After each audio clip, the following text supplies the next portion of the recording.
charting together so we can learn how to chart. We started with like 4 people. Mahogany's on here, Jamie, Micah, Grant, a couple of other people. And then the next thing you know, we opened it up to the public, and we've had sessions with like 250 people on. We've got videos that get thousands of views on YouTube. So the way it all got started, when I joined iMarkets Live, I was like everybody else. I was in different telegrams trying to find what works, watching all these educators and all these strategies, trying to find what works. And then one day I came across Stevenson Lindor's channel on IML TV. Now it's called Go Live. And something about watching him mark up the charts and do his weekly analysis, it's like a light bulb went on my head. I was like, oh my God, if I can learn what this guy is doing, then I know that I am going to be a successful trader. Well, going back to the telegrams, I came across a telegram that was ran by these 3 guys, Clint Millien, Terrell Rolland, and Marios Kouloumbris. And when I saw what they were doing and I heard their stories, I became addicted to their channel. I switched off everything except Stevenson Lindor's IML and their telegram, and I started getting on their free trainings. Well, if you don't know Marios, he was like 22. He was in college. He had become a successful trader and was able to leave college and trade full time. Terrell, he had hit 6 figures in 7 months. Clint, he had retired himself, had retired his mother. And I found out these guys had one common denominator. They were all in iMarkets Live and they were struggling like me. And they met this one person, Stevenson Lindor. And I was like, oh my God, it makes so much sense. So these 3 guys, they met through Stevenson Lindor. He's the person who had inspired me to become a serious trader and a successful trader.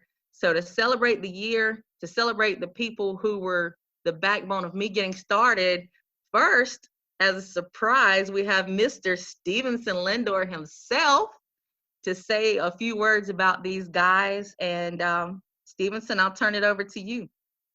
Woo, woo, woo, woo, woo, woo, woo, the goat in the house. Yeah, y'all can unmute for about 5 seconds and yell, it's Stevenson Lindor, oh my God.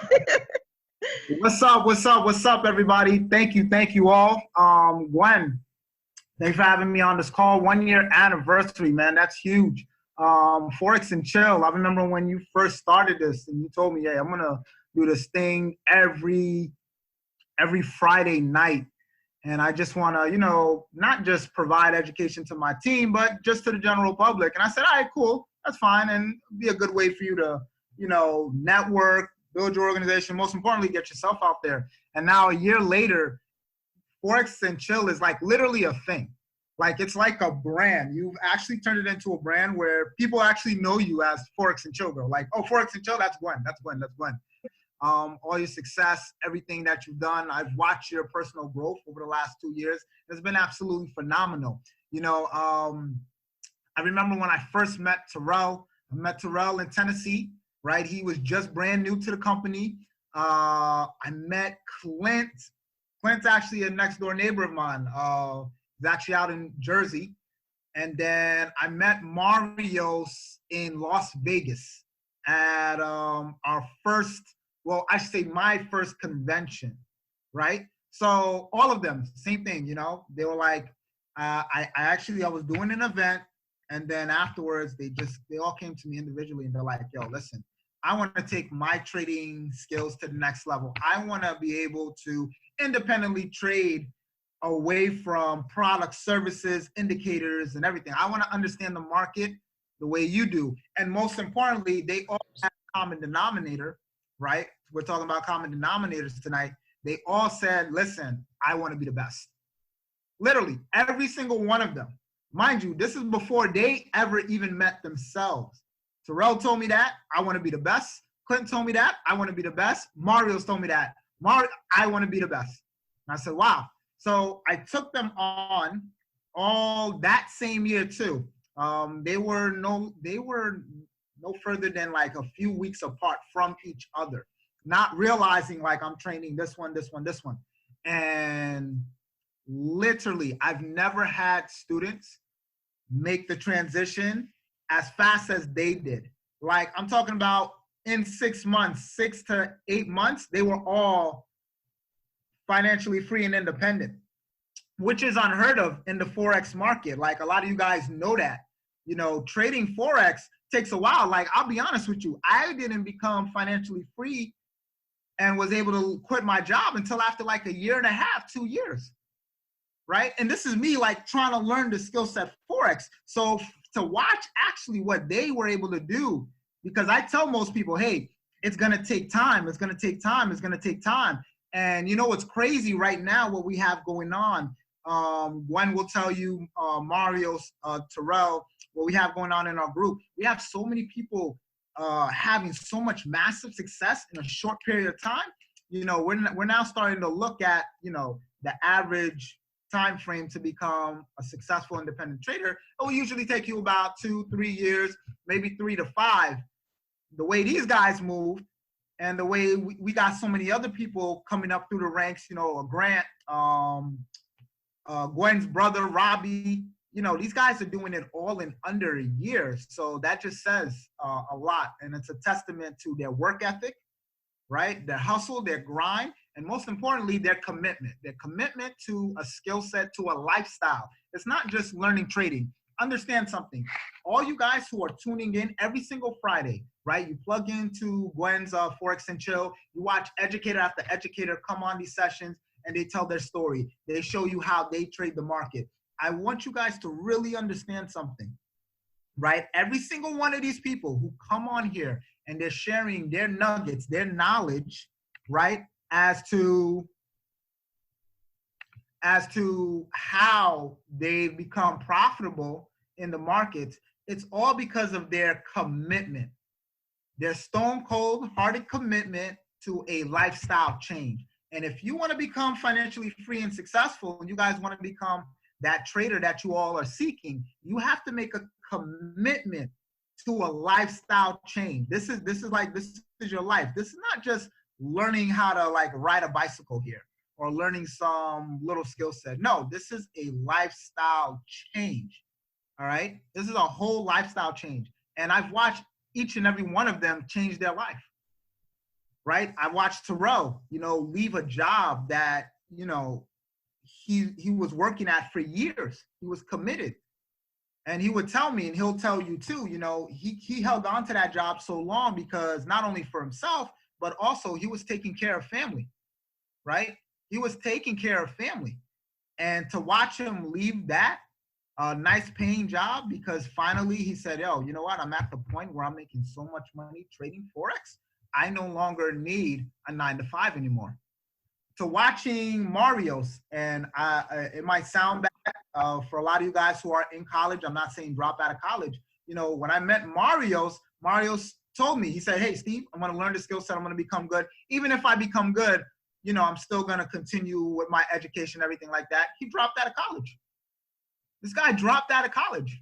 I always told them, don't tell your parents I told you to do that. But he dropped out of college because he's like, yo, I'm making so much money. I'm sitting in classes. I don't even really, why am I listening to these professors? I don't need to do that no more. And then Clint, same thing. Clint ended up not only leaving his job, but he ended up retiring his mother. When I saw Clint last month, he told his mother, he told me how he sent his mother on a recent vacation, right? Whenever she needs something, whenever she needs money or wherever she wants to go, boom, no problem. Like, that's fascinating. That's powerful. So each and every one of them has independently, and not only that, they've created their own brand and they've created their own name. Like every single one of you guys, we have 215 people on this call. That's amazing.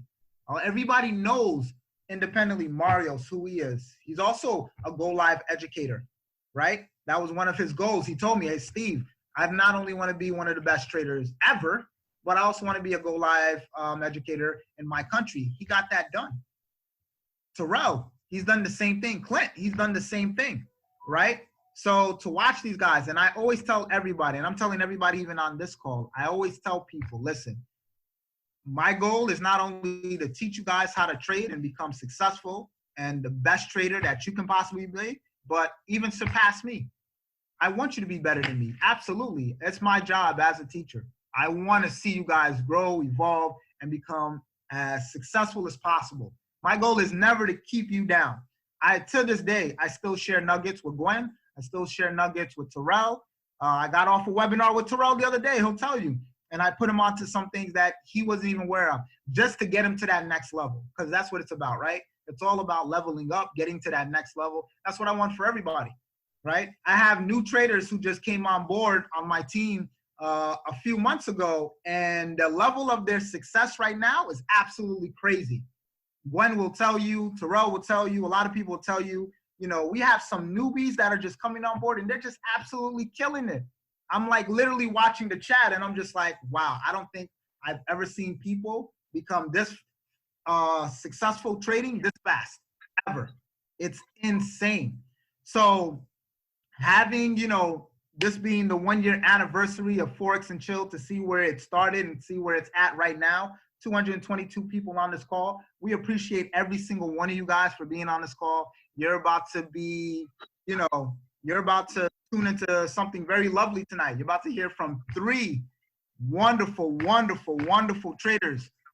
I don't really consider them traders, but some very good friends of mine.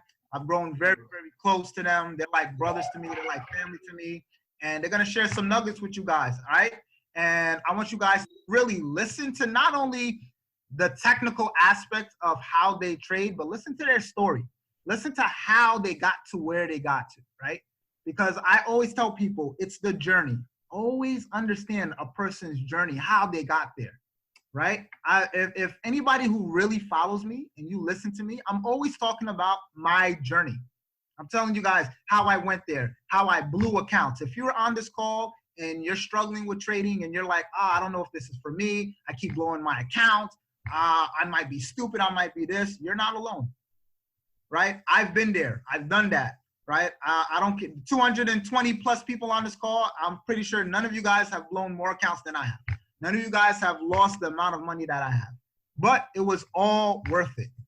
Why? Because it got me where I am today. And if I didn't go through what I went through along my journey, guess what? I wouldn't have been able to share it with Terrell. I wouldn't have been able to share it with Clint. I wouldn't have been able to share it with Marios. And they were able to learn from my story, my journey, my mistakes. And guess what? They were able to take it to the next level. And they were able to evolve, to be better, right? Which was always my goal. Which was always the end goal. And now, to me, these guys are superstars. They're literally living legends, superstars in the making, already there, and they're impacting thousands of people's lives. So without further ado, I just want to hop on here, show my love, show my appreciation. Once again, shout out to ForexNChill. What you guys done here, you've taken, like I said, Gwen, I would have never imagined. Like I said, I remember when you first told me what you were going to do every Friday and just share this with a few people. I remember this thing started with like 5 people just getting on a call. And Gwen would post about it and, hey, only 5 people were on the call, 8, 10. And then it just started growing and just started growing and just started growing. And now it's this, you know, massive thing every Friday where people are literally like, yo, what's up with ForexNChill? Like, who's the guest speaker tonight? What are we going to learn tonight? So, you know, again, keep growing the brand, keep doing it up. Who's the first person I'm bringing up? Nobody. Yeah, the first one is going to be Marios, but everybody, I just want to give a shout out to Stevenson.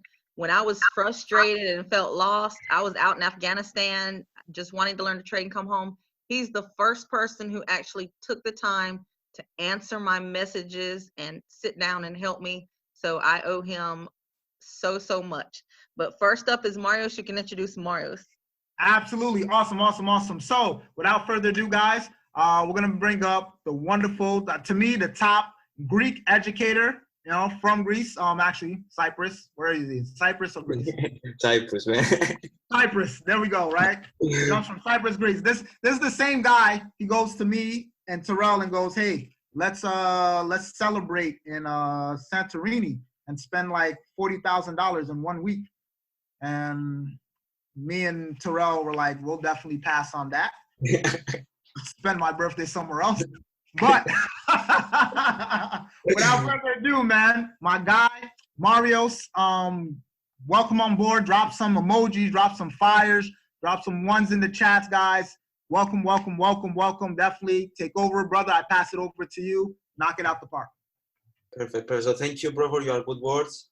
Okay, guys. So, guys, I hope you are good. So, my name is Marios.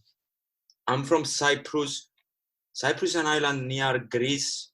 Okay, so my first language is Greek, not English. So maybe I will make some mistakes. Okay, so yeah, I'm 24 years old. Okay, I'm trading full time for 2.5 years now, something like that. I started at 22. I went to college at 20 because I did army from 18 to 20, 2 years. Then I went to college in Greece and I was studying civil engineering. I didn't really like civil engineering, but you know, I was good at maths, I was good at physics and all of this stuff. And I was like, okay, I like doing mathematics or something. So let's do this. Then I learned about Forex. Actually, I always knew about cryptos, and then I learned about Forex. I joined IML. I went to Vegas. I was studying very, very much. I met Steve, and then boom, everything changed. So I was starting seeing the market differently. I was studying 10 to 12 hours per day. I didn't have time to study for the university. I was like, no, this is where I want to focus. This is what I like. I would keep blowing accounts at the beginning, then making money, then losing money, making money, losing money, making money, you know, until I find it. So as Steve mentioned, if you blow accounts, it's okay.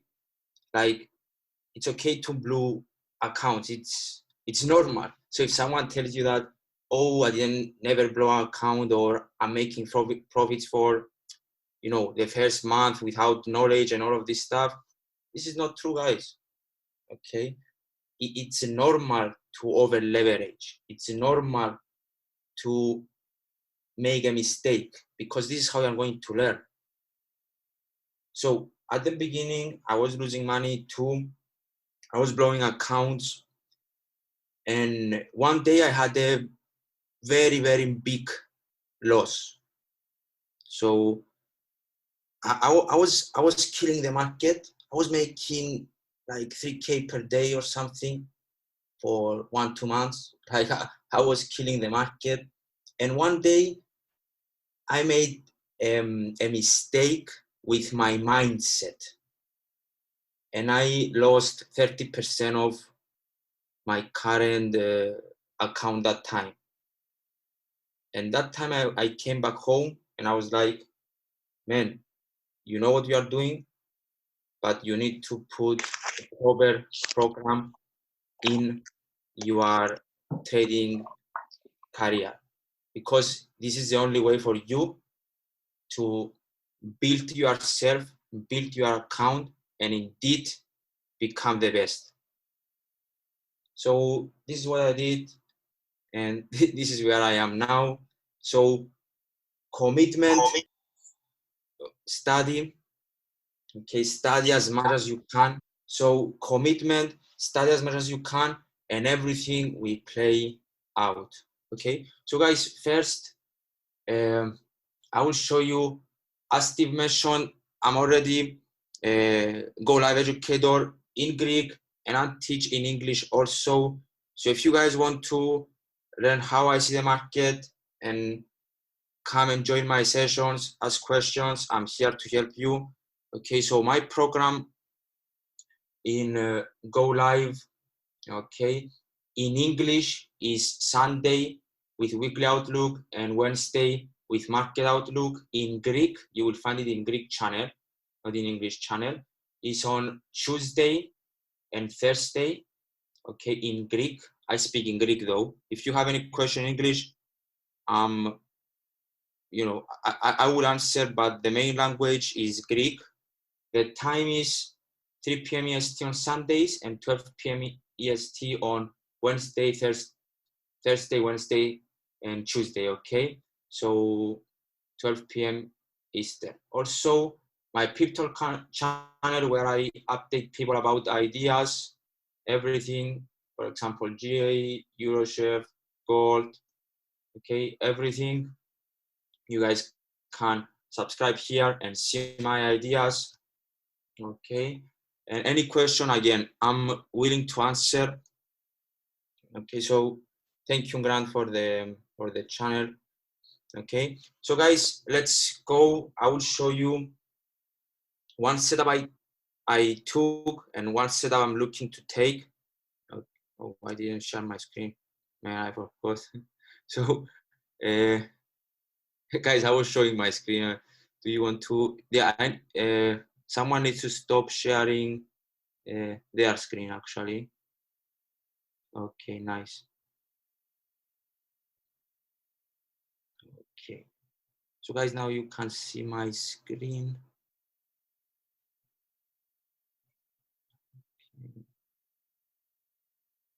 All right, nice. So, as I mentioned, okay, so this is my channel, okay, on Go Live, weekly Outlook and Market Outlook, Sunday, Wednesday, and you go on Greece channel here, Greece, and you will find my Greek channel, okay?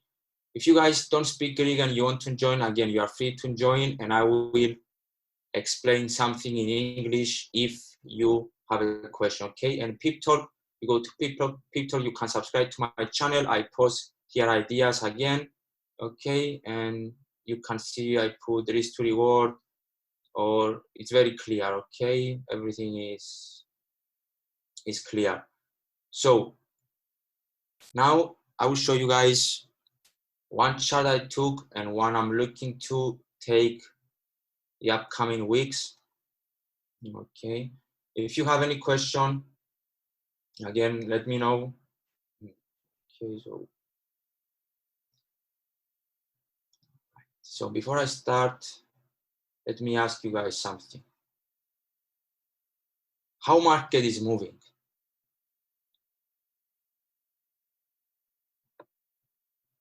Impulsively.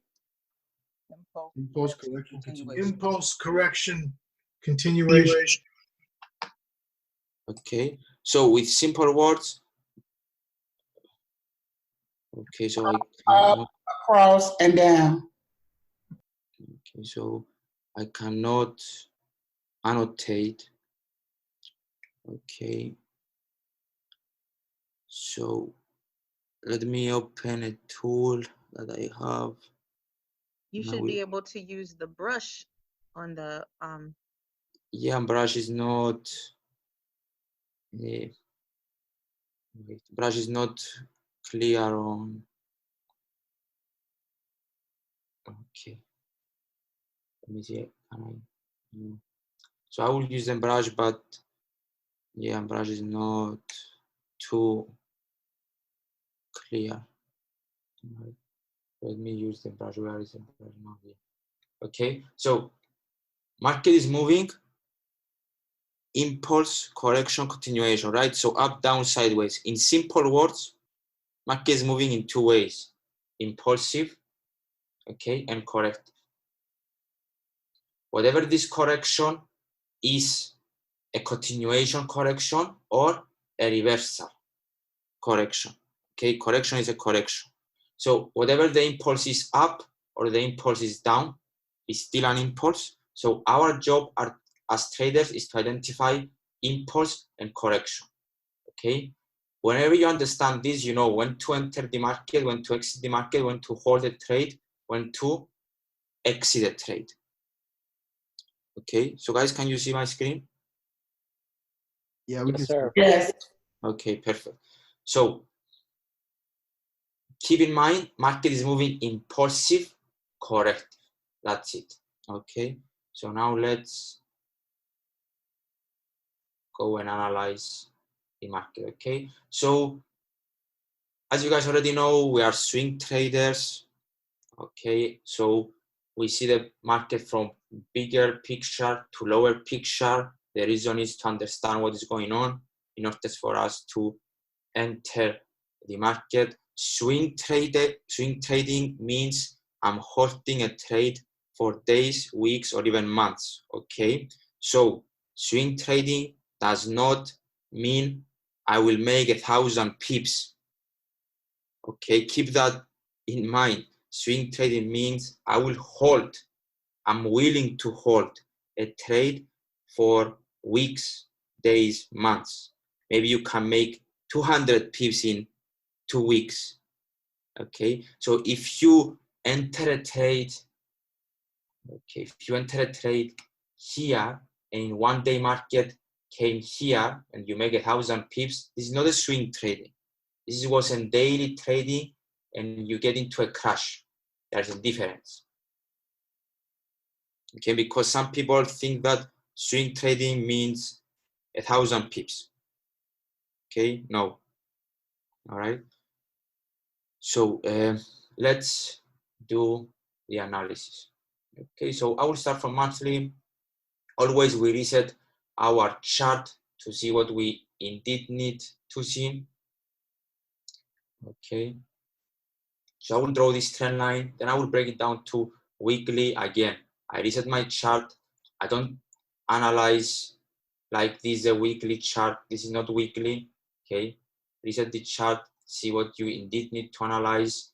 I will put some supply and demand zones, okay, critical zones that I personally think market can reverse. All right, so this is the 1 point I would care, and this is the other on weekly chart. So some people will tell me, why not this? Okay, the reason is, first, let's see how market is going to react here, and then we would come here. Okay, so this is very far away, but for now I don't need it. Okay, even this is very far away. Okay, so let's go on daily. Okay, so on daily I will draw my trend line. Right. Okay, and then again I will put some zones that I believe market can reverse, okay, or give me something like a bigger correction. So this is a zone I care. So I will go on 4 hour. Okay, so on 4 hour I don't have nothing to draw on. Okay, so never force ourselves to draw trend lines. If you don't see, don't draw it. Okay, no reason to force yourself. Oh, I need a trend line here. No. Okay, when you don't see the trend line, don't draw the trend line. Okay, trend lines are here to help us, not confuse us. Okay, so I will drop to 1 hour. Okay, so this is a trade I took. You guys already saw the on Pip Talk the analysis. Okay, so let me show that again. Okay, that was the analysis on J 15 minutes. All right. Okay, so on 15 minutes, I will go there for now, and then I will finish. So this was forming a clear continuation pattern in this situation when you have the impulse. So we enter the market, we take profit hit, and market keep moving lower because anyway from the bigger picture. Okay, but swing trading is not, you know, if you don't want to hold the trade, just don't hold the trade. Take the 100 pips here and you are good. Okay, so then you have this. So now if market is going to correct, okay, correction, oops, okay, correction, look for market to continue going lower.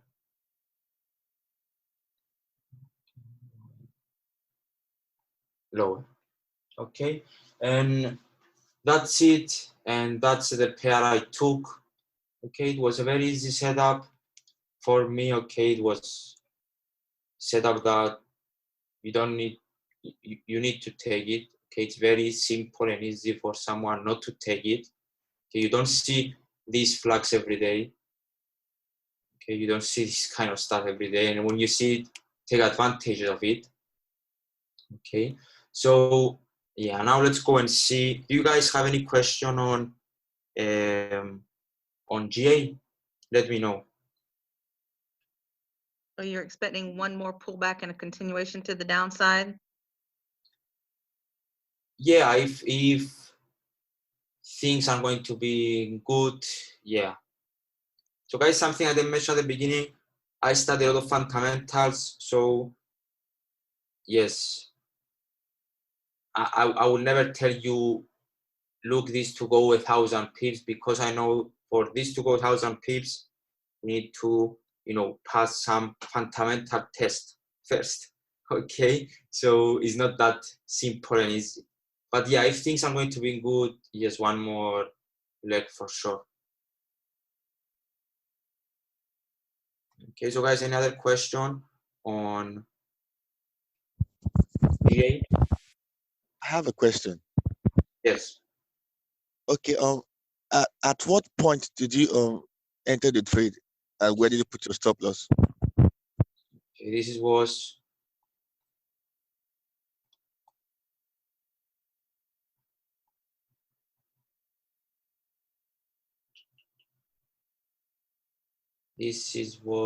my trade.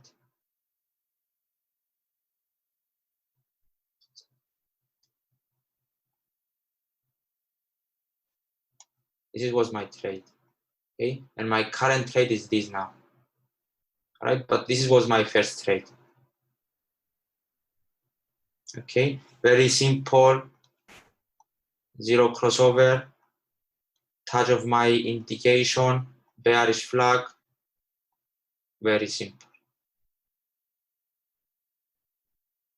Okay, I have, by the way, guys, because some people maybe they will ask, if you go on my channel on Go Live, okay, let me show you. Okay, you come here, you on my English channel. The whole December I made classes, okay, from basics to trend lines, fib and patterns, MACD, EMAs. So I'm explaining most of the things here. Okay, so you guys can come here and check this session so you can understand what is zero crossover, what is EMAs, and all of this. Okay, so let's move on to another pair that I'm looking. So Euroship.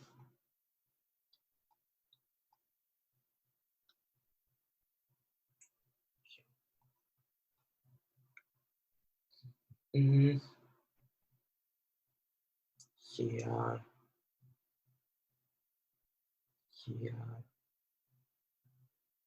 okay, here, and I will go on daily.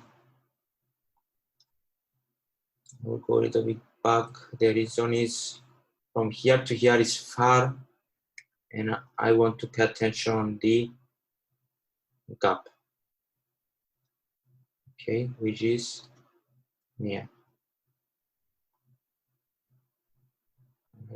So this is what I'm looking to enter soon enough.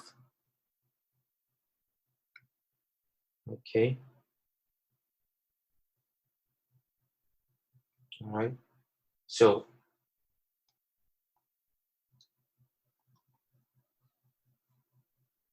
this is the top of the pattern. This is the bottom of the pattern. Market is coming down corrective. It's not aggressive. Okay, that doesn't mean it's ready to buy. Okay, it can keep pushing lower like this. You see, it can keep pushing lower like this. Okay, so we need to be patient. I will go on 4 hour.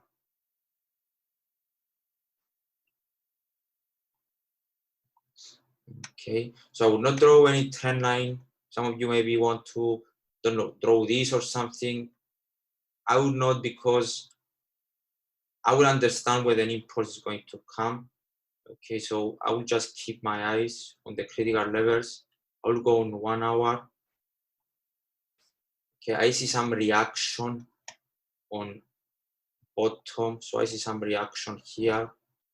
Okay, this is not the move I want to see. Okay, so let me brush. Yeah.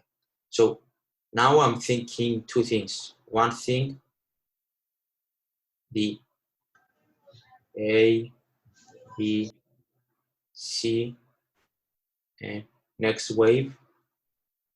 Okay. The other thing, this break lower. Don't respect the C wave. Break the bottom. Keep pushing correctively down. And in these areas, give me a bounce. Correct. Everything is good with the word. Keep pushing higher. Okay. So market is not ready yet. Okay. In order for us to get the move, let me. In order for us to get the move, and what I mean by the move, I mean this, because I post this on TradingView also. This is keep coming down correctively. So this move, this is the short term. Okay, long term is reversal, but this is the short term. Okay, in order for us to get this, we need good also fundamentalism. If no good fundamentalism will come, then we will not get this. We'll keep see this. Okay, oops. We'll keep see. We'll keep see this. Can keep pushing lower and lower. So don't early enter the market. Be patient. See how things are going to form in lower time frame, as I showed, and wait for proper price action in order for us to get inside the trade. Okay, don't rush. Okay, market will be here. Even if you miss the first impulse, market will give you correction. Okay. Right. So you see, you miss the first impulse, market correct. You miss the first impulse, market give you correction. Let me show something more clear. Okay, you miss the first impulse, market give you correction. Okay, so every time market is going to give you corrections. Okay, you see correction, correction. We are on 6 hour. Okay, here, if I'm breaking down to 15 minutes, you will see more corrections. Okay, this is 6 hour chart. Okay, so don't rush. All right. So guys, this is the one pair I took, and this is the other pair I'm looking. So I hope you guys get it. If you have any question, let me know now. Okay, about EuroChef. If you have another question in general, again, let me know. All right, and So if you want, yes, on EuroChef, you're waiting for the sell to finish, and then you're going to buy from the bottom after you get confirmation. yes. How far could we anticipate it could possibly go up? How many pips? If things are going to be good in the world, if everything is good with the world, you can have this.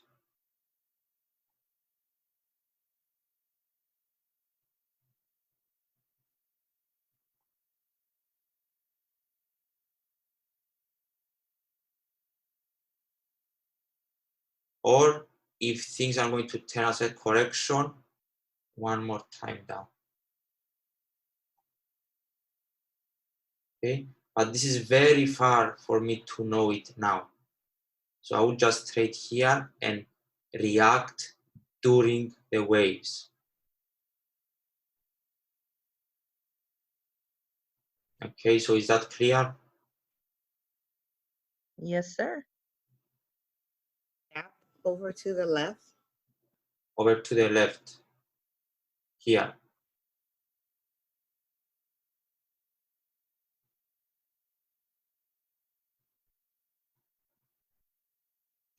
I have a question. Yes. Can you explain a little bit why there's gaps in the price action? So do you know me to do you want me to explain actually what is gap? Yes, please. Okay, so what is gap? Gap is the, let me put the part. So gap is the difference between the price that market close and market open. As we know, market close on weekends. So any transaction will happen on weekends, it will appear as a gap because market close on a different price and open on a different price based on what transaction happened and what news event happened during the weekend, which is market close. Okay, so if something huge will happen on weekend, market will give you gap. Whatever is positive or negative depends on the news, and usually gaps is impulses. So when you see gap, it's impulse. So don't trade fill the gap thing, okay? Trade the impulse. If you get a correction, look for gap to continue. If you get a reversal, look for gap to reversal, okay? So don't trade, oh, market open with a gap, let me fill the gap, it's easy money. No, okay? And that's the reason why gaps are happening. You understand? Yes, sir. Thank you. Okay. So, I have sorry, a question. Okay. I have a question about the template that you brought up with your different, I guess your moving average indicators. Which ones were you using there? The red and the 3 blue. So this is only for the IAM students. So if you go to IAM, you can see my recordings there. Okay, gotcha. Okay. Another question, guys? Yes. Can you please repeat what you said concerning the gap? That the gap is impulsive. Wait, I can't hear you. I can't hear you well. Tell me again. Okay, what you said concerning the gap, about the gap being impulsive. Can you repeat that again, please? Yes, so gaps are like impulsive moves in the market because as you can see, market close at 1, for example, 10, 15, and opens at 1, 11. So there is a 50 pip gap. So think about this gap is just an impulse that happened during the news. So when market opens with a gap, if you see correction, go for the buy.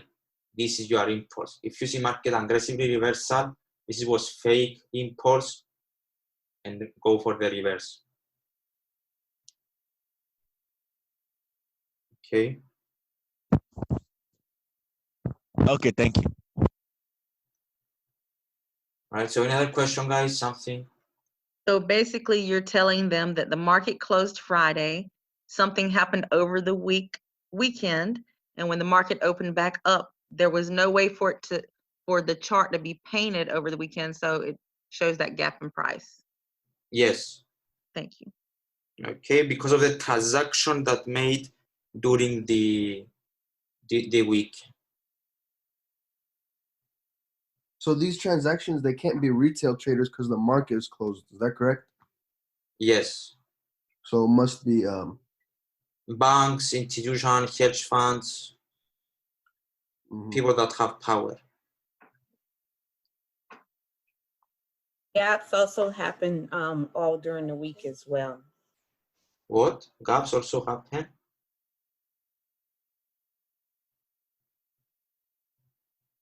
Can you repeat, please? Oh, I was saying that I see the gaps happening all during the week, all week long. So like, if you see gaps during the week, it's probably either you are broker, lack of price, or you are provider of what you see in the market. Because when you have huge news event, okay, market will gap up because it's so fast coming up that your broker didn't provide you with the proper information.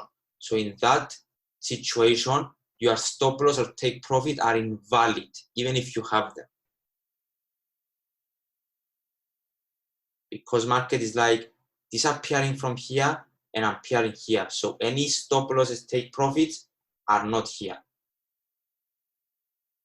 and you will stop out or take profit at where market appear.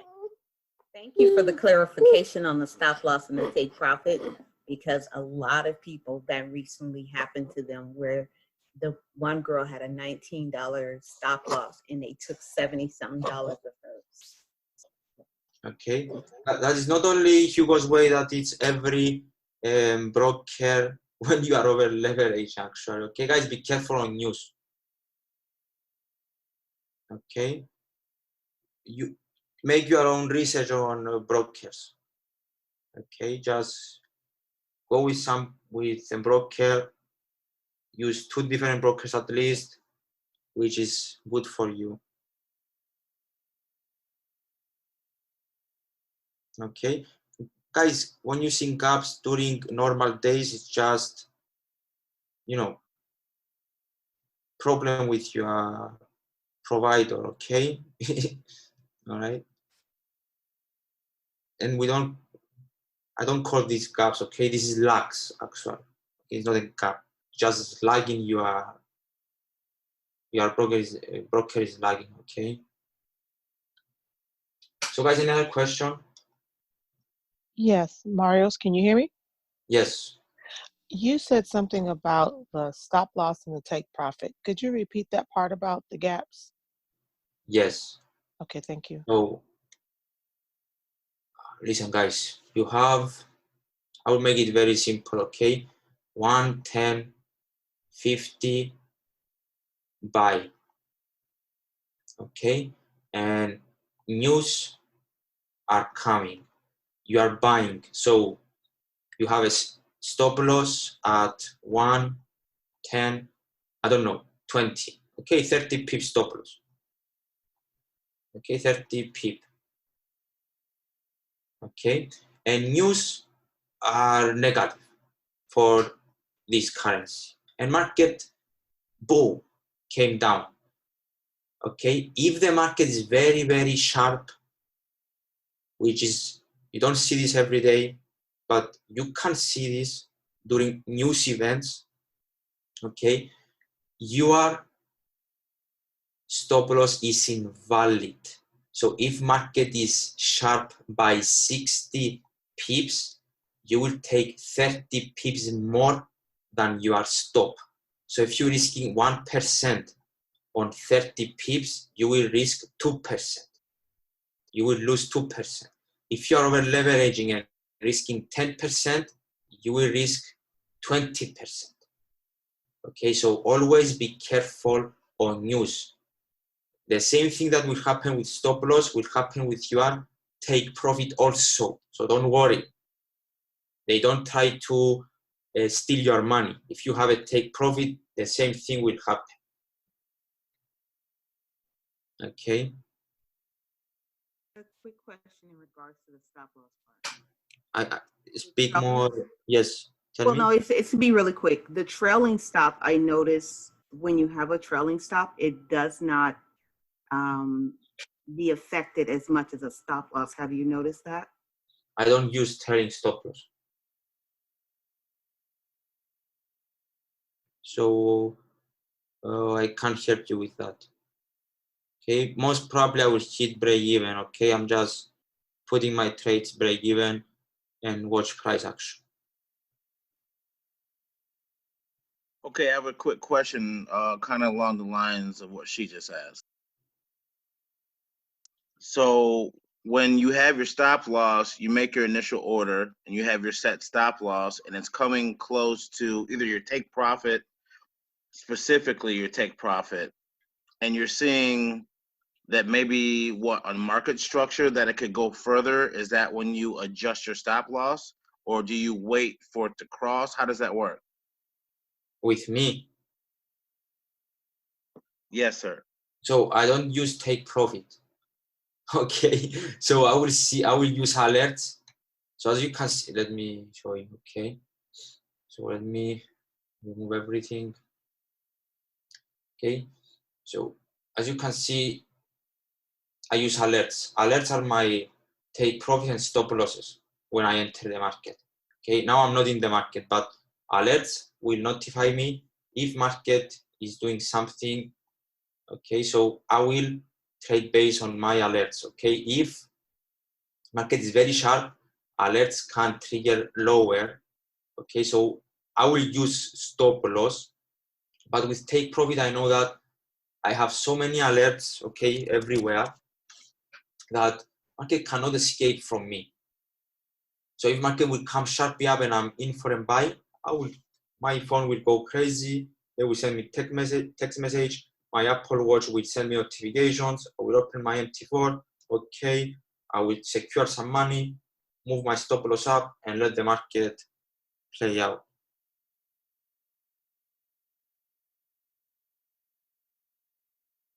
Okay. So what you do is you set. So what you do is you just set you set alerts at zones, and Yes. see. I see. Okay, thank you. Okay. All right, because maybe sometimes you can't catch a spike. You never know. Okay, if you have a take profit, maybe this spike can't take you out here, but market now it's here. So even though if you have a take profit here, spike can take you off here, because they will take you off when market will relax. All right. So yeah, guys, this is how I do it, guys. If you are not very experienced, use take profit and stop losses though. Okay, especially with stop loss, use stop loss. Don't use alert as a stop loss, because you need to use proper risk. If you do not use proper risk, don't use alerts as stop losses.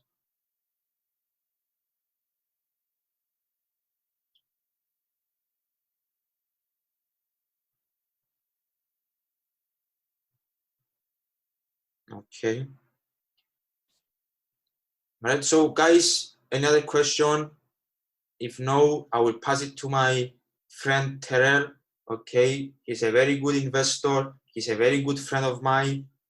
Yes, I'm speaking with him every day. We're laughing. I went to Chicago and meet him. Okay, I went to Texas with him. He will come to London and I will meet him there also. I hope someday he will come to Cyprus as I go to Chicago. Terrell, I'm waiting you in Cyprus, man. Okay, so I hope, okay, you guys learned something from me. So pay attention to Terrell, guys. Terrell is a beast in the markets. Okay, so guys, thank you very much for attending the 1-year anniversary on ForexNChill. Unfortunately, because it's 6 a.m. my time, I will take some, sleep. Okay, so I will be out of the Zoom. If you have any questions, send me a private message, or join my sessions on Go Live. Okay, and guys, again, thank you for attending. Pay attention to Terrell, and see you all. Thank you, Mario. I'll see you online Sunday. Thank you. Thank you for waking up in the middle of the night to teach us. But we're still jealous because you're on a beautiful island, so we don't like you right now. Thank you, man. Thank you, Mario. Appreciate you. So what's up, T-Banks? You ready? Represent for Chi-Town? Yo. What's up, everybody? Can you hear me? Yes, sir. What's up, Terrell? What's up, everybody? What's up? Man, I just want to say thanks to, first of all, thank you to Gigi for even allowing me to actually hop on here. Such a big accomplishment, having, a 1-year anniversary on ForexNChill.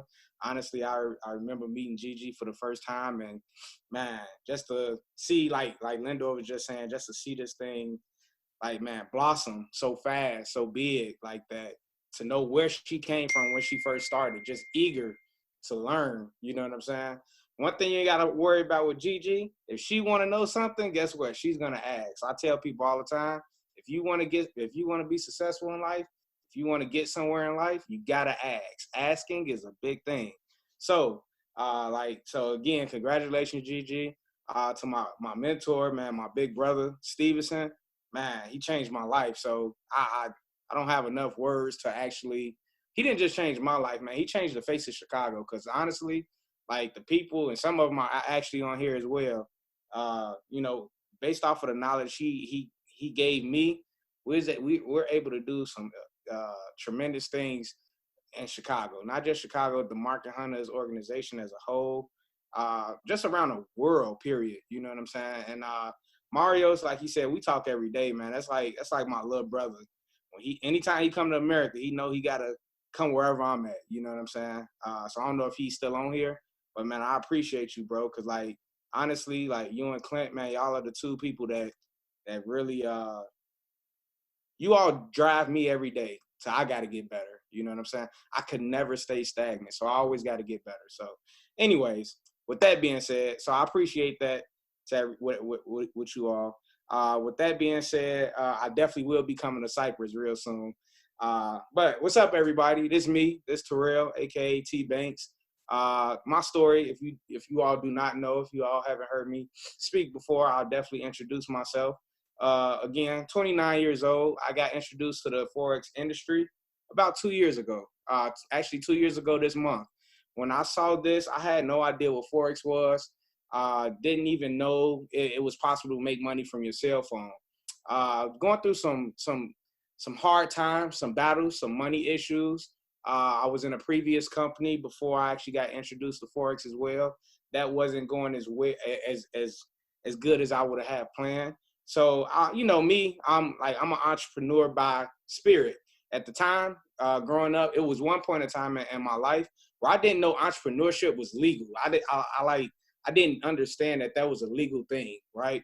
So when I first found out that it was a legal thing, I've always been open to hearing and, you know, seeing different things. Never in my wildest dreams would I have ever thought that it was a possibility to where I can take a skill set, press a button, and make money, right? So got introduced to the opportunity, fell in love with it, was absolutely dumb about it. Like I had no idea that it existed, but fell in love with the concept that I can press a button and make money. So, and it was based off of my actions, not the actions of anyone else, you know, because like one thing about me, if I say I'm going to do something, I don't care what I got to do. I already made my decision. I already made my mind up to do it. Whatever it is that I got to do, I'm going to do it, right? So once I seen I took that first 30 cents and turned it to, I think it was something around $26, I'm like, okay, I really need to figure this thing out. So with that being said, I went through my journey, blew 3 accounts. Actually, I just said this Monday to everybody, I got to stop saying I blew my first 3 accounts. I really blew my first 4 because that 4th account was like, I think it was like $30 left out of it. I think I had about $1,000 in there, and I blew it down to like 40. So I blew my first 4 accounts. You know, most people won't last after blowing a first account. You know what I'm saying? But honestly, I always tell everybody, you never lose, you only learn. So if anybody ever tell you, man, you took an L, do you take L's, this and that? Yeah, I take L's. I take lessons. I never take losses, right? From the first day I lost in the market, I learned something. From like when I lose now, I learn something. I never lose, like, right? People lose and they get discouraged. I lose and I learn, right? So somebody asked me in an interview about a week ago, like, how do you go about losses? And I told them, I'm like, I'm gonna just be real. Like, I don't lose. And not saying that I'm perfect, because we all take losses, but I learn from them.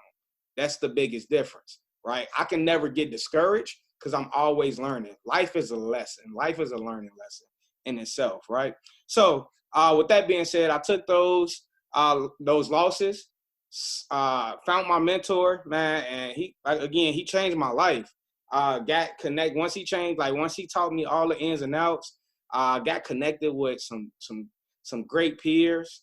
And man, we just I remember, I'm sure Clint's still on here. I don't know if Mario's still, but I remember, man, we used to get up, literally, we used to meet 1, 2, 3 in the morning, depending on what we was, Mario's is probably about 12 in the afternoon or whatever the case may be. But we used to get up during London session every day. Like, mind you, I'm working 10 to 12 hours a day at my job, 6 days a week. And they steady blowing smoke in my ear. Like, bro, you still going to those jobs? You still there? Clint, like, you can't hear enough of Clint or whatever. He used to like bag on me about going to work, but you know, it is what it is. So we used to get up for London, man, and we used to just trade. And I'm looking at their skill set, and I'm like, man, I got to get better because this and that. So they're continuously pushing me. So with that being said, I loaded that $2,000 in that account, and I knew at that point my life was about to change just because I was around a great group of guys. Like just having that level of like that push. We all need that push, and they pushed me, right? So I took that $2,000 in about 7 months. I turned it to six figures in a blink of an eye. And when I tell people all the time, 6 figures in 7 months, honestly, that felt like 10 years. Cause like I was exhausted. I was tired. I was getting up every day, trying to run, trying to work out, trying to get to work, not knowing when I'm getting off of work, not knowing, you know, all types of things, getting suspended, trying not to get suspended. All types of stuff. It just life with grandmother's very sick. Mother ended up being in the hospital. Friends getting killed. It was just a lot of things happening in my journey, but I knew overall the end result was possible. So I just kept pushing through. Even to this day, I keep pushing through, right? So, man, life is just like now, here we are 2 years in. 2019 was phenomenal for me. I had a great year once again in the market. It was my sophomore year. So now I'm a junior this year, right? I'm going, what I was about to say. Yeah, so now, just lost my train of thought, guys. I'm sorry. I'm reading these messages as they come. Y'all flying them through there. But yeah. So I had a great year last year. I know I'm going to have an even better year this year. I'm continuously learning new things. Like my mentor literally a couple of days ago just taught me something new. And man, it's like, you know what I'm saying? Like you always want to be a student. And that's one thing I humble myself to do is always be open ears, never thinking I know. I don't care how many people praise me or how many people look up to me as a trader. I never let any of that go to my head because I always know it's still more to seek out here. The market has been here for decades, right? Centuries or whatever the case may be. I've been here in the market for 2 years. So I know I haven't learned everything yet. It's been here too long for me to have learned everything so far. So, yes, with that being said, I walked away from my job back in June, the summer of June. I called Gigi. I called Lindor. I said, man, I think I want to come to Myrtle Beach, man, and kick it, talk. And we did that. We had a fun time. We was on the beach, and me and Lindor had a conversation, and he really talked to me and like, man, it's that time. It's that time you actually let go and you open that new chapter in your life. So I came back home. And, man, I told my boss, man, I fired my boss. I told him it's not you, it's me, but I got to go. You know what I'm saying? And honestly, since then, life has just been drastically different. Honestly, I've made more money every month since I walked away from my job than I did ever at my job, right? And in a month. So anyways, I say all that to say, man, like it's always levels and you want to continue to keep you know, pushing to that next level. It's as uncomfortable as it may seem for you because you don't know how and you don't know when. You don't focus on the how. You just always have that tunnel vision of the end goal. You know the end goal. And you keep pushing towards it and it's going to come. You know what I'm saying? So, again, I'm still not where I want to be at in life, but it's getting better, right? I'm not going backwards. I'm going forward. You just have to continue to push. So, with that being said, that's pretty much my story.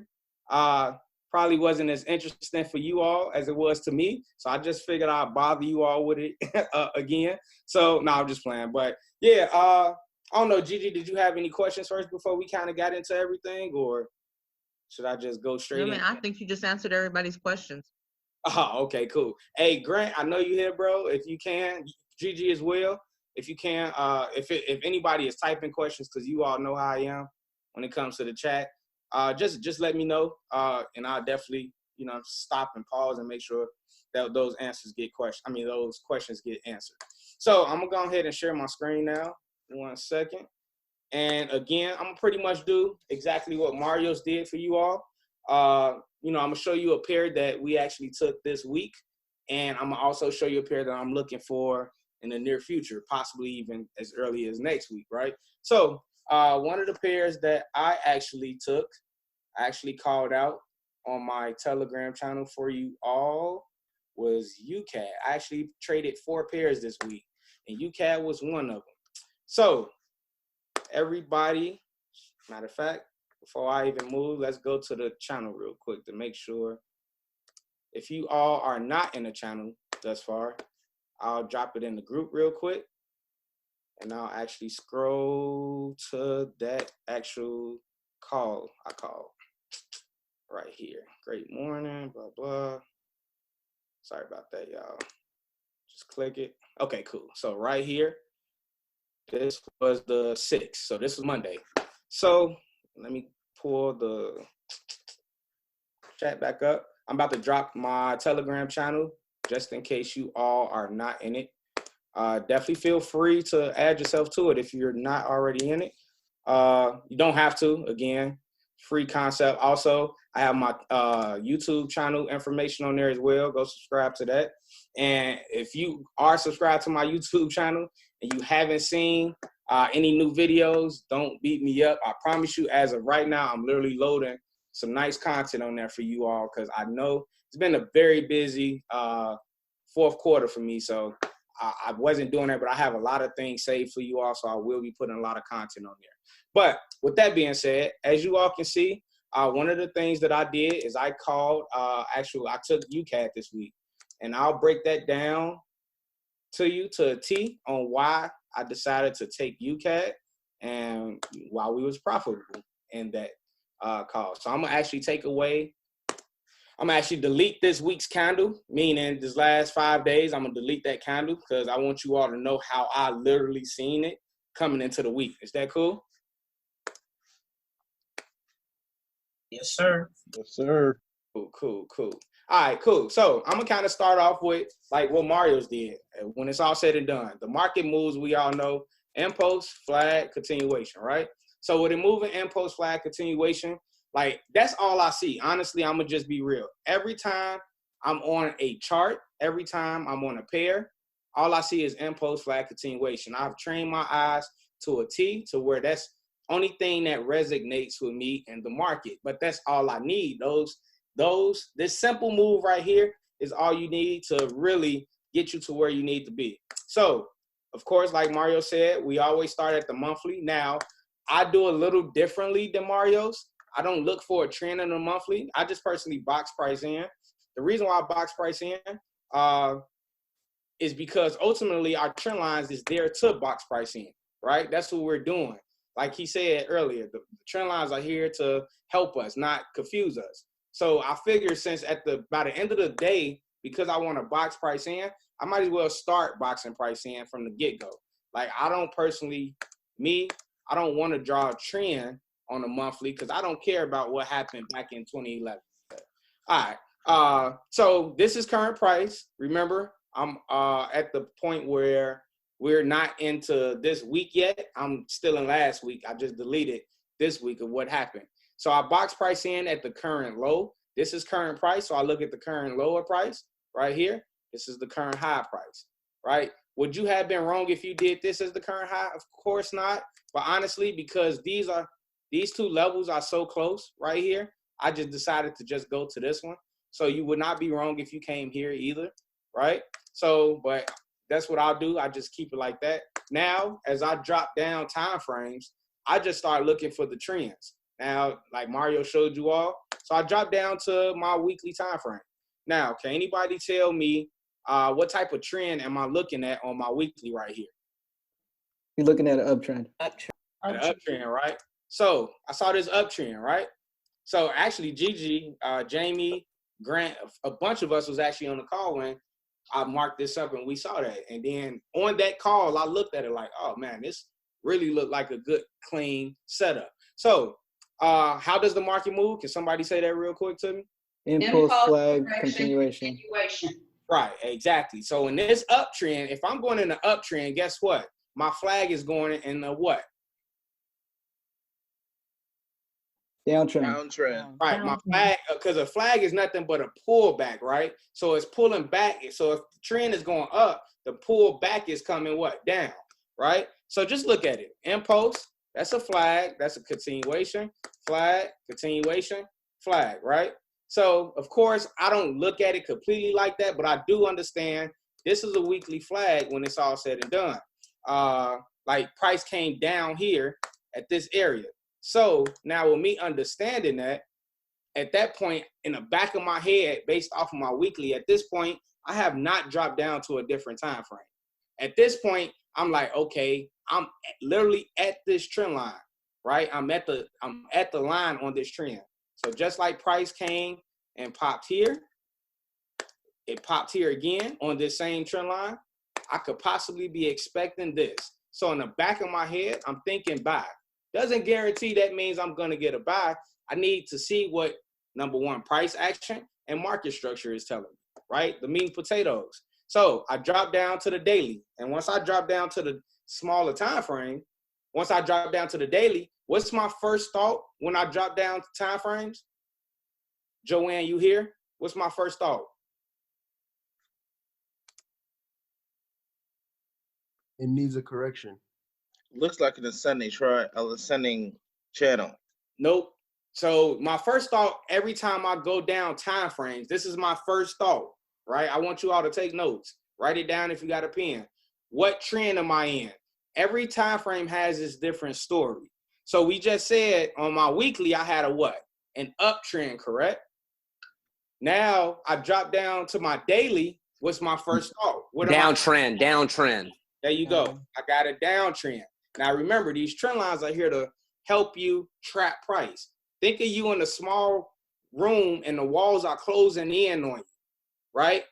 As the walls are closing in on you, eventually something either is going to smash you or you got to get out of that room. Same thing with price. That's all these trend lines are doing. So now you see at this point, you have this much room left as far as space through these two trend lines, right? So of course I don't trade on my daily. So now again, I'm still thinking buy. Why am I still thinking buy? It's a few reasons, but I'm gonna tell you one of the main ones. This is an impulse. That's a flag. Continuation. Flag. That's a continuation. What comes after that? Flag. So you mean to tell me the same price that the weekly told me a continuation on, now the daily is telling me it's a flag? Does that make sense? Yes. Exactly, right? Remember, it's still a buy.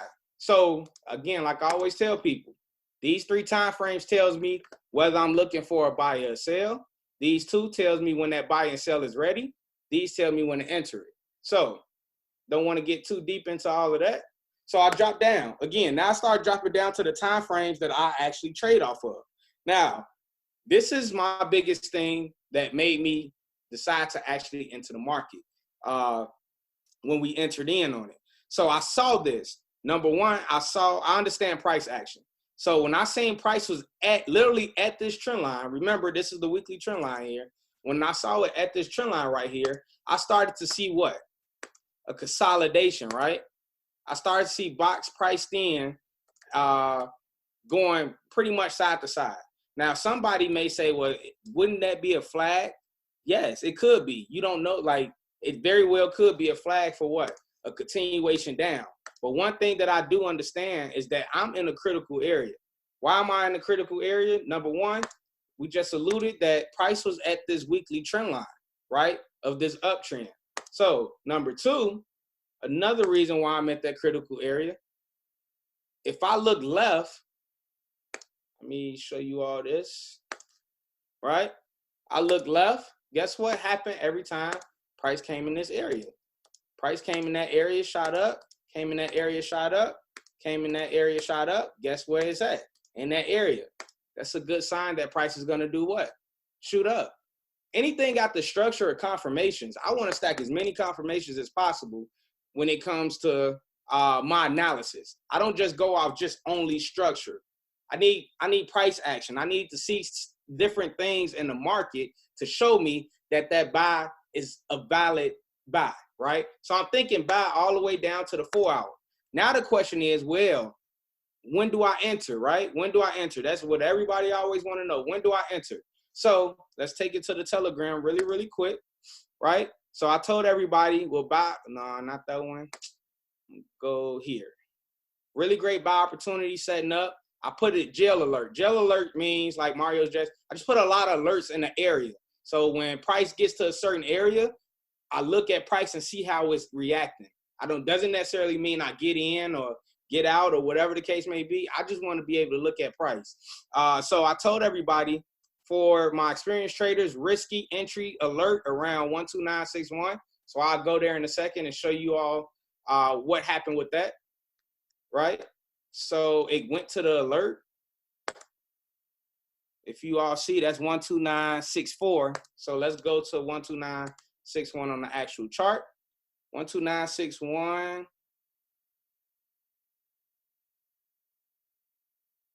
It's right here, somewhere around this area. So I'm gonna highlight this.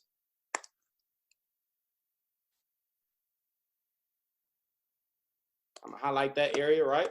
And then I'm gonna push play.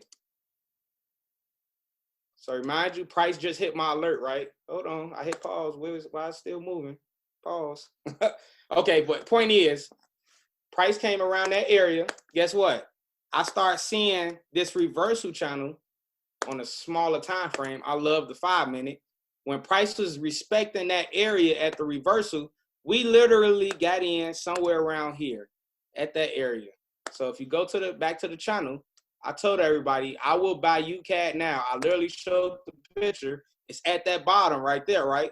So I told them I'll buy UCAD now, only risking on risky entry. The reason why I say it's a risky entry, remember, like I told you all, the reason why I say it's a risky entry is because somebody on here was just thinking, well, how do you know this isn't a flag, right? You don't know it's not a flag. You don't know it's not a flag until it broke out and then pulled back correctively like that. And then you know that continuation, right? So the reason why I got in on a risky entry is I just showed you all those different confirmations. But my biggest reason was because I understood that I was at this weekly trend line. So I was already expecting a buy based off of the weekly continuation, also based off of the daily flag, right? So those are two great confirmations for me that I was looking for a buy. So I took that buy setup, and before somebody asked what was the stop loss, I told everybody 15 to 20 pip stop loss. I personally had a 15 pip stop loss. Remember and risky entries are low risk for me. If I'm wrong, cool, 15 pips, no harm, no foul. I'll look for another re-entry. If right, then we caught the very beginning of a nice ride. So with that being said, what can anybody tell me what happened after we entered that market, after we entered down here at the bottom? I got a lot of messages from y'all too. So there must have been an engulfing candle. Say that again. I would think there would have to have been an engulfing candle. Oh yeah, it definitely did that. Like, I'll show you again. For anybody who knows me, knows I enter on a smaller time frame. What did I see? Right here. You know, we got paid. Pulse, correction, continuation. There you go. Right there. We caught that. Some people may have got scared. Notice it went nowhere near 15 pips or 20 pips to our stop loss. We entered down in this area. I mean, you can't even get to 15 pips. Like, it was nowhere near it. And like Jamie just said, we got paid, right? So we caught an easy 150 pips through that whole move. Because the very first thing, the very first TP for me, because I knew just like price came, if it was a possible flag and it came up, it could have just went back to the top of that flag, back to the top of that flag, back to the top, right? Could have came back to the top. But guess what? I knew we caught the very beginning. Why? We got that huge breakout. So with us getting that huge breakout and this came back down correctively, I knew that was happening. So we caught over from our entry area, just the original entry area, 150 pips. So 15 pip stop loss, 20 pip stop loss, 150 pip move to the upside. 150 pip take profit. Would you all say that's a good risk to reward trade? Absolutely. Yes, sir. What more can you ask for, right? What more can you ask for? So that's literally Like, that's all I look for in the market. And again, I showed you all nothing different from what? Impulse, flag, continuation, right? Flag. That's it. Like, I showed you all nothing different than that. And I'm on a 15-minute time frame right now. We just went all the way from the monthly all the way down that way. So that's literally like, again, because we get to the fact that where we actually making money from our phone, we try to make it into rocket science when it's really not. I remember my first day when I was looking at this, man, this stuff looked at like a different language, right? Like, but now I just read it so clear. I understand this is just one big puzzle. What you want to do is you want to put all the pieces together. That's it. And the way you put the pieces together is knowing and understanding time frames and breaking it down, breaking it down, breaking it down. Always remembering what you saw in the previous time frame from when you broke it down. That's it. That's why I'm never lost in the market. That's why I don't take too many lessons in the market. I take the market humbles me a lot, right? But I don't take too many lessons. I take more wins than I take lessons, right? And that's the goal. The goal is the goal isn't to be perfect. Nobody's perfect. I'm not perfect, right? Like, I didn't trade a lot this past month back in December for the simple fact the December before, I took a lot of lessons. So I'm like, lesson learned, don't trade in Decembers, right? That's just for me. Some people have great Decembers. Me, nah, not so great. So I'm going to just relax. You know what I'm saying? Like, that was just a lesson for me. So I take my lessons and I learn from them. I don't be stubborn and try to make the market do what I want it to do. No. You know, you take those lessons and you run with it. Now you apply that to your knowledge and you continue to move forward. You continue to get better. People look at me now and say, man, I can't wait to get like you. It's amazing. You only did this in 2 years. But then you don't want to go and mark up 25 charts a week. You don't want to look at a chart. You want somebody to give you a signal, right? Like, no, you don't want to look for, you don't want to search like Gigi did trying to see who's out here actually doing it. The different styles. Like, you don't want to do that. You just want somebody to say, buy here, sell there, right? We got to change that mentality. And the day we change that mentality is the day the beginning of a new lifestyle is happening for us, right? So, does anybody have any questions on any of that so far? Was that good? Everybody understand that? Any questions on that? I see a lot of chats. I am not the. So I have a question. What's up, Terrell? Yo, what's up? So when the last, basically your last confirmation to enter the trade was that consolidation box at the bottom. Yeah, it was. Let me break that down a little bit more because it wasn't just one last. It's like, oh man, I know. Now, I'm gonna tell you what it was. So Okay. again, what time frame do I enter off of? Can somebody tell me? 5 minute. 5 minute, right? So once I drop down to the 5 minute, can you tell me one thing that I'm seeing? I'm noticing a downtrend. A channel. Down A channel. See Okay. that? Like, we have patterns inside of patterns. And once your eyes start really getting to that point where it's like, oh my God, I can't miss nothing, you start seeing these things. So even inside this 1 hour channel that I marked up that could very well be a flag, right? Worst case scenario, this wasn't a true buy, meaning it wasn't going to break out. But guess what? I did know. At least price was going to do what? For the most part, because I saw this channel. At least price was going to give me a push up back to the top. And then I can start looking for another sale back down. But by that time, that was what? 40, 45, almost 50 pips, right? Some people go crazy because they made 10 pips, 5 pips, 20 pips. What could you do with 40 pips, right? You can really do some things with 40 pips. So I knew minimum we had 40 pips in this, minimum, right? So, but I knew overall, based off of my higher time frames, I'm looking for what? The buy, right? So I understood that. These are things that I understood. So to answer the question more in detail, one of the things, because it wasn't no one specific thing that kind of got me, but one of the things that I actually saw when I came down to this time frame when it was time for me to enter, I saw this reversal, right? But then, not only that, I saw what? Boom, right? What is this? Engulfing. Impulse.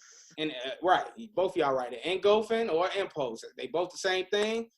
We entered at the bottom of this reversal pattern, at the bottom of this quote unquote flag, and then we ended up getting that push to the upside. We caught the very beginning of that 150 pip move to the upside. So we caught that. We had I'm gonna go to the 1 hour just so I can see if that even shows me. So for my entry, this was our 20 pip down, our 20 pip stop loss. See, it came nowhere near. 15 pip came nowhere near. Like, it wasn't even near. You know what I'm saying? So I knew it was a risky entry, and I rather took that risky entry, lost small. I rather lost small than came and wait. I rather took the loss at a small loss than came and actually entered here and then took this loss if it came back. So instead of me taking a 50 or 70 pip stop loss, I'd rather just do, if I have the opportunity, I'd rather just do a 15 pip stop loss, right? So at that point, once I saw this correction, I could have made the opportunity to actually enter again. I personally didn't, number one, because I missed it. But number two, I wasn't being greedy. I had 6 standards down here, 2 orders of 3 standards. I was good. You know what I'm saying? So, yeah. Did that answer the question, though? Those 2 things that I saw? They did. Like I said, it was no one. I just added everything from the very beginning when I started talking about UCAD to you all. I added all of those things up. There's no one thing that made me say, get in now, get in. Like, no, I just took all that information, took my proper analysis, and I ran with it. You know what I'm saying? Got it. Thank you, man. This is a taco guy from Instagram, by the way. Thank you, man. Oh, what's up, bro? Hey, what's up, man? Yeah, I'm gonna join that boot camp. Hey, Gigi, thank you. On the real. Anybody got any other questions? Do you use the Fibonacci? Not really. I mean, I play with it every now and again, but honestly, I only use it to measure a flag. So, and I rarely do that. Like, all I do is I pretty much measure out the 618. I have other things that I actually do instead of using the Fibonacci. So, like, I knew this was a flag. I always just look at the 618. That's my measurement. That's the golden ratio. So once price had broke out of this area, right? Like, I personally did not do this, but if I did use the Fibonacci, all I would have did was literally put the fib at that beginning of that impulse. Because ultimately, like, we already announced that, and this kind of probably gonna blow up some of you all's mind. We said this was an impulse, right, when we entered on this flag. But just know that was just a 5-minute impulse. This right here, this was a 1 hour impulse. So if you go to time frames, right, you see how price broke through this entire channel and it created that flag and it came to that 618. So you just gotta always know where you at, always know what time frame is due for what, things like that. And then we got that continuation. So that's the only time I leave the Fibonacci to Marios and Clint for the most part. I dibble and dabble with it every now and again, but that's not like my cup of tea. I pretty much like nothing on my chart. I mean, doesn't mean I don't use indicators. Like, I use the waves every now and again. I have the RSI. I barely use that now, but you know, I have it just because some people are just used to that. This is probably the indicator I use the most if I use it. But yeah, for the most part, this is my favorite indicator. This is my favorite tool that I actually use. I'm not like a Fibonacci guru or anything. I would never proclaim to be any of that. You know what I'm saying? So, but yeah, that's pretty much how I use it. As you can see, went to the 618 perfectly and then shot up like this flag right here. Look what it did. Hold on. All right. So look at this flag. Look, where is it at? It came down, what? Touched that 618, right? Like price, this flag right here, shot here. Now touch that 618 right there. So that's what I look at for the most part when I do pay attention to the 618. I mean, to the Fibonacci. That's all I pretty much looking for, the 618 and the 50. I just like to see how price action is reacting in that area. But for the most part, I don't really use it that much. Cool. That's a bet. Appreciate this sauce. Hey, let me just say this. What's going on, baby boy?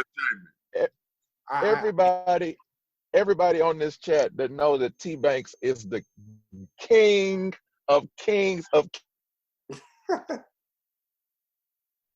market structure. Please drop some ones in this chat. This dude is a genius. Appreciate that, man. Hey, what's going on, family? It's Jamie, man. What up, Jay? All right. Appreciate that nugget you dropped with UCAD, man. That was beautiful. Hey, Ken, do you? You're the truth with my. Do you mind going over the how you go ahead and buy from the bottom of the flags or from the top of the flags? I just think that's magical right there. If you don't mind sharing that gold brick, it ain't a nugget, that's a brick. Hey, you know what? That's a great. A few people actually hit me with that. That actually brings me to my next point. Not to pull, because I usually always say yes to you. But I got a free training coming up next weekend. I had a poll. Well, I still have the poll open for everybody to shoot me, just some ideas of what they want to actually hear. But that was one of the things. So I'm going to actually cover that. So remind me, just hop on that. I don't really want to take too much time. I still got to get my boy Clint on here, and I still got to go over a chart that I'm actually looking at for next week. Okay. Yeah, so I'm not going to take too much time. But I got you, bro. All day. Appreciate you, family. So everybody make sure you're in his Telegram because he's going to do a free special training next week. Yeah, next Saturday. Next Saturday. I'll have times and everything. Sometime this week. Honestly, guys, I'm juggling a lot. I just had a full-blown conversation with about 3 people today about possibly getting an assistant, something I would have never thought I would have had or needed, right? I'm a kid from Chicago, right? So, but it's getting to that point where I think I'm starting to actually need that. But anyways, not to get too off subject. So we definitely will talk about that. But I kind of want to run through a quick, I want to run through another pair that I'm looking for in the future. And that pair, possibly even this week, is CAD JPY. I'm looking for a really nice move for that one. Hoping that, everything that's going on in the world doesn't affect what I'm seeing, because if it does not, in the negative side of it, then it will be a beautiful move. So not getting into too many details of how I market it. Hopefully I did a good job with you all, on UCAD, so I don't have to go all the way through here. But as you see, I box in price on that monthly there. Go to CAD JPY. What's the first thing I'm asking myself? What is my current trend, right? So my current trend is a downtrend on CAD JPY. What am I seeing right now? I'm seeing price come to this trend line. I'm sorry, let me move that. I'm seeing price at this trend line, just like it was here. I'm seeing it here, right? So I'm at this trend line. So automatically, I haven't even dropped down to anything else. At this point, I'm already biased on the sell. Doesn't mean I'm going to actually take that sell, but now I'm thinking sell, because remember, these higher time frames pretty much give me a great confirmation on what I'm looking for. So drop down to that daily. What type of trend? Again, that's my first question. I see I got an uptrend, but remember, this uptrend on the daily is nothing but a possible what? Weekly flag, right? Because remember, that weekly is in a downtrend. So I see that, and now as I do that, again, I'm thinking sell. Why? I'm at that trend line. Not only that, this is another reason. Can anybody tell me right quick before I even point it out? No cheaters. GG, don't answer. We're at a critical level. Ascending channel. Nope. Supply zone. Supply zone, right? We in a nice zone here. Again, if you want to know the future, look at the past. If the past came to this zone, drop. Resistance, right? resistance. So guess what? I'm expecting drop, right? So that's not only structure is telling me that, but again, I'm looking at the past. I'm seeing the zone, right? So now drop down to another time frame. Now, what do I see on this time frame? I heard somebody say something. We're at a level of resistance. Nope. Ascending channel. Bingo. I see this channel. You see how it all adds up? You see how everything from the monthly all the way down is telling me sell, right? So now I'm really biased on the sell, because as I drop down smaller into these time frames, especially off the time frames that I actually trade off of, guess what? I'm seeing sell out, sell, sell, sell. Look, even inside this channel, what am I seeing in the channel? Another channel. So now if price come up here, right, I'll be looking to sell from the top, and hopefully that's our overall push down. Does that make sense? That's a nice setup too. Hey, I'm telling you. It's like what you said. Like the higher the time frame, the higher the confirmation. There you go.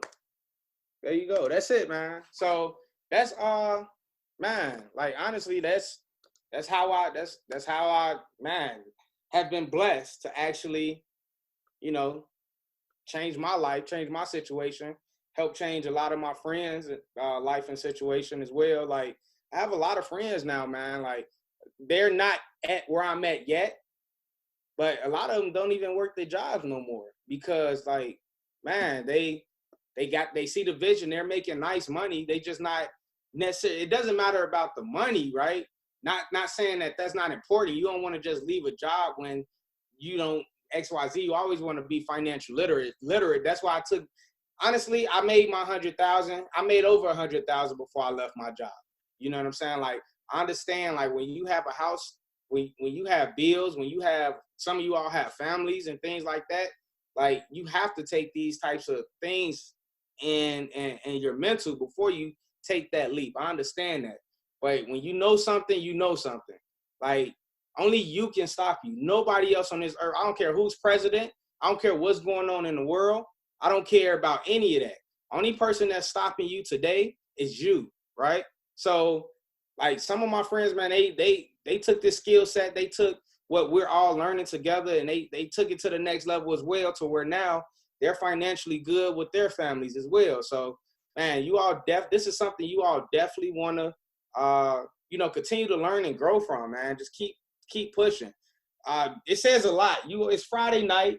You know what I'm saying? It's Friday night, 10:40 in my time, midnight. Some of you all times are actually Saturday midnight, man. And instead of you all out here being out here partying and drinking and doing all of these other things that brings you no income, brings you no life values, you all out here actually. I wish I had something like this.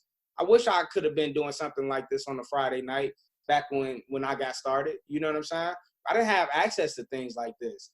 Like, literally, thank God I found my mentor. Thank God I ended up meeting with great people like Clint and Mario's, to where we can actually take time out to start, you know, put our own thing together. But you all have something, man, where you know you can come to every Friday night and get great value for nothing at that, for free. Do you know this?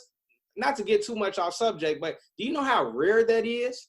Like, everybody should literally be thanking Gigi a lot, right? Like, send her, like, if she didn't get Christmas gifts from you all, this past Christmas, shame on you. Make sure this Christmas, make sure y'all have her address, right? Because, like, she's doing something from her family, from her daughter, her grandkids. She has multiple grandkids. She could be taking time out to actually really watch them grow, blossom. Like, she has a beautiful family. I met a lot of brothers, sisters, you know, and she's doing this to help you all. So, man, appreciate that, man, because everybody's not doing this. And they definitely not doing it out the kind of their heart, you know, like she is. So, not to get too far off subject, but anyways, does anybody have any questions for me before I actually Yes, definitely. So I'm looking at your chart on CAD JPY. As I'm watching the trend lines, I see like 3 trend lines, like 1, 2, 3. So can I kind of look at those 3 lines as like key zones? Which 3 are you talking about? Okay, so where your cursor, okay, I see that line, number 1, 2, 3. Can I kind of look at that as like key zones? Yeah. I mean, anytime you see a trend line, it's there for a reason. One thing about me, I don't like a lot of mess on my charts. So anytime you see a trend line on my charts, for one, that lets you know something. So I'll just break it down really quick. This line right here represents the top of this channel. So of course, if I'm looking to actually enter inside the channel, aka a risky entry for a sale, I want to catch the top, right? So I wanted to get up here. So because I didn't get up here, now my ultimate goal is to, you know, hopefully it comes back up here in this area. That's that. This is important because now I understand this is the bottom, right? So if it's at the bottom, guess what? This was a news event right here. If price comes down in this area and it sharply breaks out and breaks through this line here, guess what I know? I'm pretty aware that this could possibly be the beginning of the real move of this push to the downside, right? And this line right here tells me what? This is a possible TP area in this area. This is my what trend line? What time frame was this trend line? This trend line right here, what time frame was this actually? It's on your weekly. Nope. See, you got to remember these things. Your daily. There you go. This is on the daily. Remember, this is the weekly. Remember, we're inching up to that weekly trend line. This is the daily. So remember, in my weekly, this daily push up, this uptrend is nothing but a weekly flag. So number one, this zone here could be my first TP area. Now, if it breaks here, guess what? I know that my weekly is about to give me that continuation to the downside. So then at that point, I'm looking for price to come all the way at least back down here. Does that make sense? And from what current price is, we looking at over 500 pips to the downside. Did that answer your question about each line? How I broke Yes, sir. Yes, sir. Yes, sir. Because, not to cut you off. Yes, sir. Because based on how you have your trend lines, you're trapping the market. There you go. That's what we say the trend lines is here for, to help you trap the market. That's it. That's it. And every time it breaks through a line, all you see is this. Every time. You can't get confused because that's all I see. Even this flag right here on this daily, guess what I saw on this flag? It was a 4-hour downtrend. It gave me an impulse, a flag, continuation, a flag, continuation, flag, continuation, boom. It broke through eventually. And then it started going the other way. And then it started descending. That's it. It's just the same pattern over and over and over. And as you, again, the most important thing you need to know is time frames. Once you get that down pat, it's a wrap. Now you can start really breaking things down, analyzing it. That's why I do 25 charts a week minimum. Like sometimes I go, it's more than 25 charts here. This is more than 25 pairs right here. That's more than 25. Sometimes I would literally run through the whole thing. It takes me literally maybe all of 10 seconds to mark up an entire chart, entire pair, I'm sorry. So with me doing that in 10 seconds, like I can literally run through this whole thing in about 3-4 minutes. You know what I'm saying? But that's just continuous action. Training my eyes. Like sometimes I don't even have to go all the way through the monthly, weekly, daily. Sometimes I can start the daily. Heck, sometimes I can just look at it and tell what I'm looking for. I've literally woke up plenty of nights in London session, looked at the chart, and then just said, oh, it's ready now, just hopped in. Like I didn't put a line on there or nothing, right? But that just takes time. You'll get there. You know what I'm saying? Like if I see it's in a certain area, I know that based off of what I'm looking at. Thank you very much. I appreciate you. No problem. Anybody else before I get out of here? Real quick, Terrell, on that touch, if it came down there from that weekly trend line and it broke through the daily trend line, would you go in for the sell on the retouch from the daily? Of course you do. Like okay, that's when you're going. Yeah, me personally, y'all already know I want this. Mm-hmm. This is what I want, number one. Just like I wanted UCAD number one at the bottom. This is always, not always, but this is my ideal entry. Remember, the ideal entry doesn't necessarily mean it's the best because this is the most risky. I can get, who's to say prices are going to continue to keep scaling, create new highs, scaling. You know what I'm saying? Or who's to say price isn't not just going to scale, but who's to say that price isn't going to, let me do this real quick. Clint, hope I ain't taking too long, bro. My bad. But who's to say price ain't gonna shoot through? And now at that point, change trends, right? And come back up, not all the way up there, but at least back to up here and create this area. And then we start looking for another. So of course, this is risky, but again, you gotta know where you at in the market. You gotta know what your risk to reward is, right? Got it, man. Thank you. That's it. So I know if I enter here, guess what? It may be risky, but I'm not risking much. I have limits on my risk. That's why I'd rather have that. I'd rather have this risking 15 pips, 10 pips, 20 pips, 30 pips stop losses instead of me coming down here and now price here, I enter here, and now I'm risking 50 pips. Stop loss at 70 pips. Doesn't mean it's gonna come there, but if I can avoid it, why not? Right? So somebody else questioned, they asked, I forgot what it was, but yeah, price shot through here. Guess what? Of course, I want this sale too.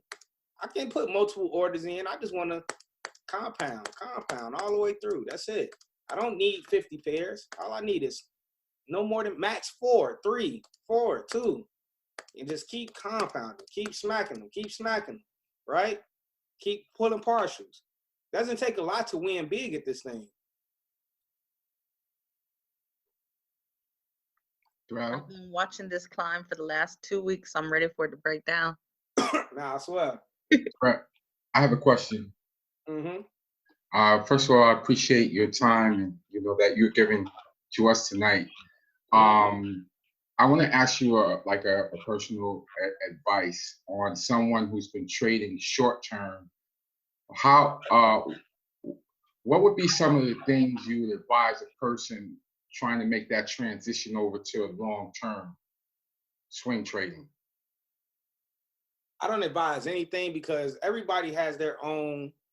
Like some people literally have mental issues with being in the market. Not saying there's anything wrong with it, but they can't handle to sit in the market X amount of time. Like I know one thing for me, one of the reasons why I blew my first 4 accounts, I didn't blow my first 4 accounts because, well, let me not say that. I didn't blow my first 4 accounts every time because it was just wrong. A lot of times I gave money to the market. Why did I give money to the market? I mentally could not handle me being in red, right? I didn't know what was going on, things like that.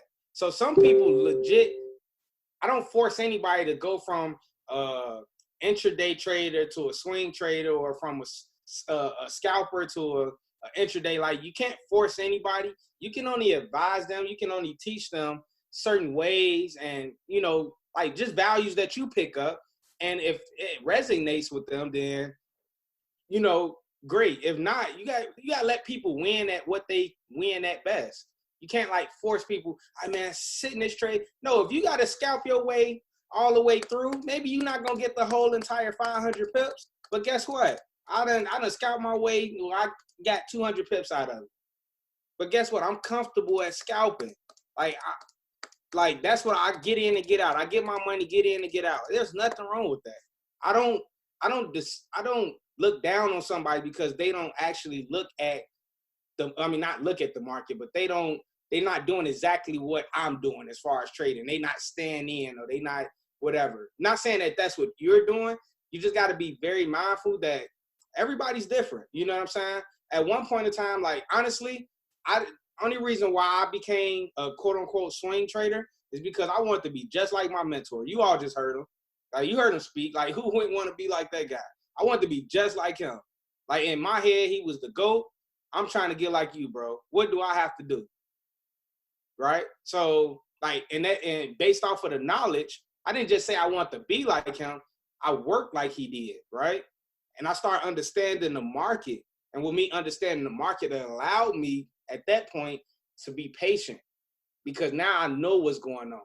Some people just don't know what's going on. All they looking at is that number. They looking at that, oh man, I'm up $1,000. I just made my first $400 day. They don't care that there's another 200 pips possible that's going to happen. They want that $500. That's fine. You never be mad for taking profits. You walk outside and you go find $500 on the ground. Are you mad that it wasn't $1,000? Heck, no, you taking that $500. And me personally, I'm putting it in my pocket. Some of y'all may go drive to your local police station and, you know what I'm saying, put it in a lost and found or something. But Oh, hell no. you know what I'm saying? But yeah, like, you're not mad. That's the point. Like, you're not mad that you're doing that, right? So don't get mad at, not saying that you're doing that, but a person, if you're one of those people who he's talking, don't get mad at yourself for, man, I should have stayed in. I should have, no. Like, man, continue to compound. There's no better. Mario said this better. I know he's not on here now, but, man, he came to Chicago and he taught me a lot of things. One of the things he preached is percentages. Has nothing to do with the money. It's all about percentages. Your money is calculated in a bank as a percentage. They don't care about your money. They care about the percentage, right? That's why you got to have a certain amount of money in the bank per day. That's why you only can take a certain amount per day. They have to meet certain quotas and things like that, and it's all based and calculated based off of percentages. Anytime you get a car loan, you got to pay a percentage in interest. A house percentage. Anything dealing with banks are percentages. So, like, man, this is how you look at this as well. It's percentages. Don't get greedy. You know what I'm saying? So, yeah. Thank you. Any other questions before I get out of here? Everybody good? Yeah, you talked about time frames. I think that's one of the things that I have a problem with, understanding time frames, to be honest with you. Hop on my training next week, bro, and I'll definitely, that's gonna be something that, you know, I'm gonna get a little bit more in depth with, because based off of a lot of messages that I got, that was actually another thing that I got a message with. I'm gonna cover quite a few things on there. Not gonna go through everything, of course, because, you know, everything is time consuming, but time frames is big on structure. And a lot of people, I didn't know this, but a lot of people are still struggling when it comes to that. So I'm going to be doing a lot of talking on structure, breaking it down, ins and outs, stuff like that. So make sure you hop on that next week. Okay, I got you. I appreciate that. No problem. All good? Cool. All right. So appreciate you all having me, guys. Really, really do. It's been an honor. I actually want to pass this along to my big bro, man. Like, this guy, like, honestly, I'm gonna just be real. Outside of Lindor, he's like, I'm sure he knows as well, but he changed my life as well. Gigi alluded to that, you know, she became a part of a group. And this group that she came a part of, I don't know if you all are in it, but it's called the Millien Group, right? This guy, he took it upon himself to want to actually give out free value out here to the public. And when he did that, he gave it to, like, me and my boy Marios with open arms. He let us, he gave us, he pretty much, man, opened the doors for me to blossom as a trader, as an instructor, as a mentor, and things like that, man. So, man, I literally wouldn't be, like, I owe it all to him, for real.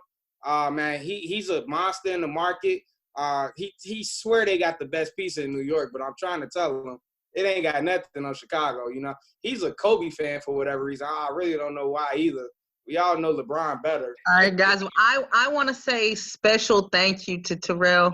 Thank you for accepting me into your clique, and thank you for being like a little brother to me.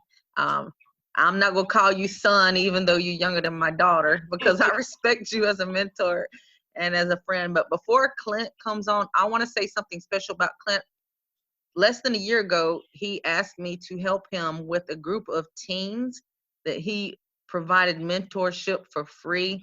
Guys, I want to tell you, 2 of those teens have retired. Okay, in less than a year of studying under Clint. So you need to pay attention to this guy. Those teenagers, he required them to do homework. He required them to draw up charts. And every Sunday they had to get on. And if they hadn't done their work or studied, he ended the session and said, study, come back on the next session. If they were not serious, he kicked them out of his group. And we had Eduardo retired a couple weeks ago. And Some of you saw Jamil, who was on here. She was 19 and she was having 4-figure weeks and teaching college students. She's got her own thing going on. But all of that is because Clint has such a big heart that he offered his platform that Terrell was talking about, the Millien Group. And I was honored that he chose me to help with those teenagers. But Terrell, you got anything else to say before we bring up what do y'all say, Brody? Nah, I'm all good. Appreciate it, everybody. Thanks for having me on. Appreciate you, champ. God bless. God bless. Can everybody hear me? Yes, people are asking about the Zoom, the recording. It'll be on ForexNChill on YouTube sometime over the weekend. Special shout out to Grant. He takes time away from his family and his weekends off to get these recordings ready. So just be patient. Don't harass me or him over the weekend, and you will get it on YouTube. All right, Clint, take control. Could everybody hear me? Everybody hear me? Yes, sir. All right, great. Yo, Terrell, what's up, bro? You know, Yes. it feels good to be with my son again, man. You know, that's my little man. What's going on, man? Now you know I'm your father. Stop. What's up, boy? Yeah, man. So, hi, Gigi, Terrell. So, first of all, everybody give a huge shout out to Terrell. My man just killed it just now, man. Let me tell y'all something, man. Every time I'm in the room, right? A lot of people know my presence, everything like that. I got a pen and a notepad.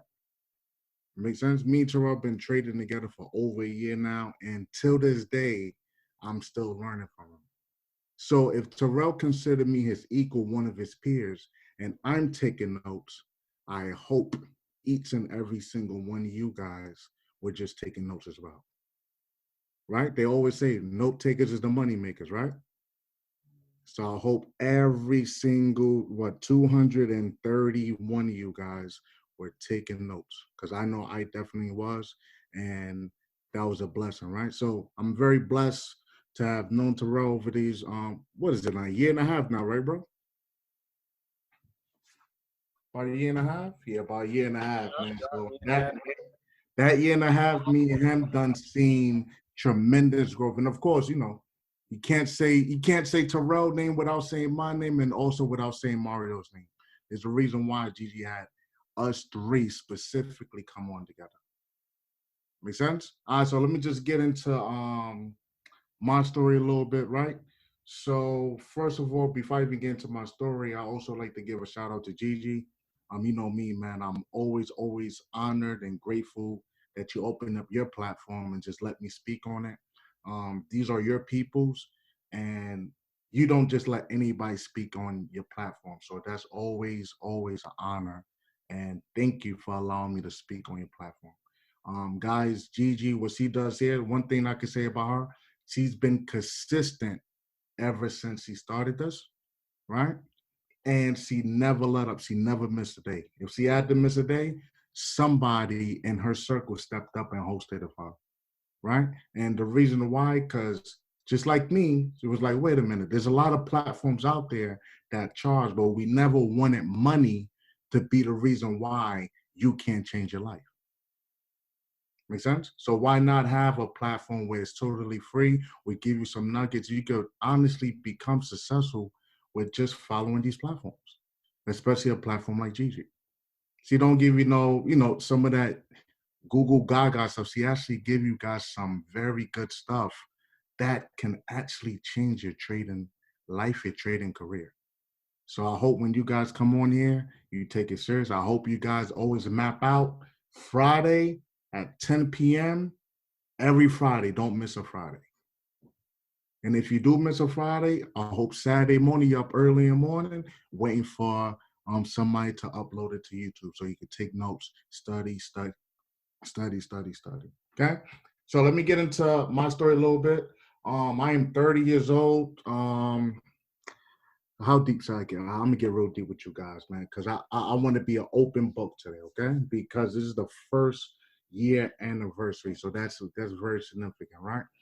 So how I even got introduced to Forex, it was very simple, man. One of my good friends, Rinaldi Mason, I knew him for over 10 years, And then he was like a big brother to me when we was in high school and stuff like that, right? And then with him, he used to post little things on Instagram, right?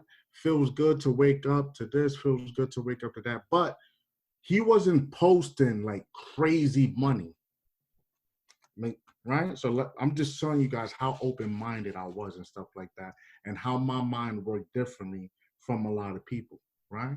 He was posting a little $40 here, 50 here. I think the most I ever saw was like $100 at that time, right? So that was around December this happened, right? So pardon me, guys. So then one thing I noticed, he was consistently doing it. So every day I get on Instagram, scrolling like everybody would normally do, right? And then I just click a story because that was my boy, see what he was doing. And then I would see, hey, felt good to wake up to this, right? If anybody know who Warren Buffett is, Warren Buffett once said, if you don't find a way to make money while you sleep, you're going to work until you die. Who here on this call signed up to work until they die?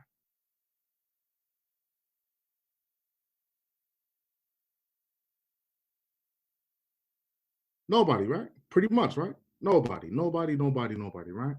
So then I just did a little calculation. I said, man, so he averaged about $50 a day. So if I could do $50 a day while I'm sleeping, 50 times 5, that's 250. 250 times 4, because it's typically 4 weeks in a month. That's a grand. A grand times 12, that's $12,000 a year on top of what I'm currently doing, right? If any of you guys that's working today, your manager, your boss, your supervisor walked in and say, hey, young man, hey, young lady, I appreciate your work around here. I'm going to give you a $12,000 raise on top of your salary. A lot of you guys would go to church and praise the Lord. Thank you, Jesus. I knew you was answering my prayers. Thank you, Lord. They finally saw my potential, right? A lot of you guys will be ecstatic about that. Make sense? So with me, I say, you know what? If I could just do that, look, I'm thinking about simple because I didn't know the whole scheme of things. If I could just do that on top of what I'm already doing, working, it will be good. I already know how to live off my job. So because I know how to live off my job, I could just put this money away, right? So then I hit him up. I finally hit him up. I didn't have an updated number of his. I DM'd him. Bro, we got to connect. I see you doing some things I'm interested in. So he sent me his number. I called him on the spot. And then when I called him, I actually started whispering, yo, bro, what is it that you're doing over there, man? So he's like, yo, why you whispering, man? Because, I knew him from a past life, right? So I'm like, because I didn't know if the feds was listening, who was listening, man. I just was whispering. I'm like, listen, I just didn't know what you're doing. He's like, you ain't got to whisper, man. Everything's good over here. I said, all right. So what are you doing? Is this something that you could put me on to, or is this something that's personal? Because when you think about it, right, there's a lot of things in life, right? There's a lot of things in life where no matter how much I may want to put you on, I can't. Because I just simply can't. It's just not a situation where I could bless you with my blessings, right? But he said, nah, this is something that I could put you on to. If you're serious, meet me here. I met up with him. He went through the, presentation with me, and it made sense. It just made absolutely sense. I said, oh, this makes a lot of sense. It's a no-brainer, right? So I got started with him immediately. I said, man, listen, man, I want to learn this skill. And on top of that, I want to educate the masses and let them know there's a skill out there that could potentially change their life. That's something I want to do. This makes sense on both sides. Right? So one story that I don't usually tell in public, but it's a true story, is when I got started, I didn't even have enough money to get started with in my bank account. Make sense? I got started on whatever day I got started. I think I was supposed to get paid like 2 or 3 days later from there. Make sense? I just swiped it anyways. On the spot. I don't care. Just swiped it anyways. Let me get started right now. I want to start learning immediately. I just swiped it anyways. Obviously, you know what the banks did? They hit me with that good old overcharge fee. I ate it. So it cost me a little extra to get started, unlike certain people. Make sense? And then once I did that, I started diving in, trying to learn and stuff like that. But in the beginning, I'm not gonna lie to you, I was a professional signal taker. Right? Anybody, I'm pretty sure there's a few people here, like Terrell alluded to, right? I just sit down and wait for somebody to say, like Terrell, hey man, buy this now, I'm buying it as well.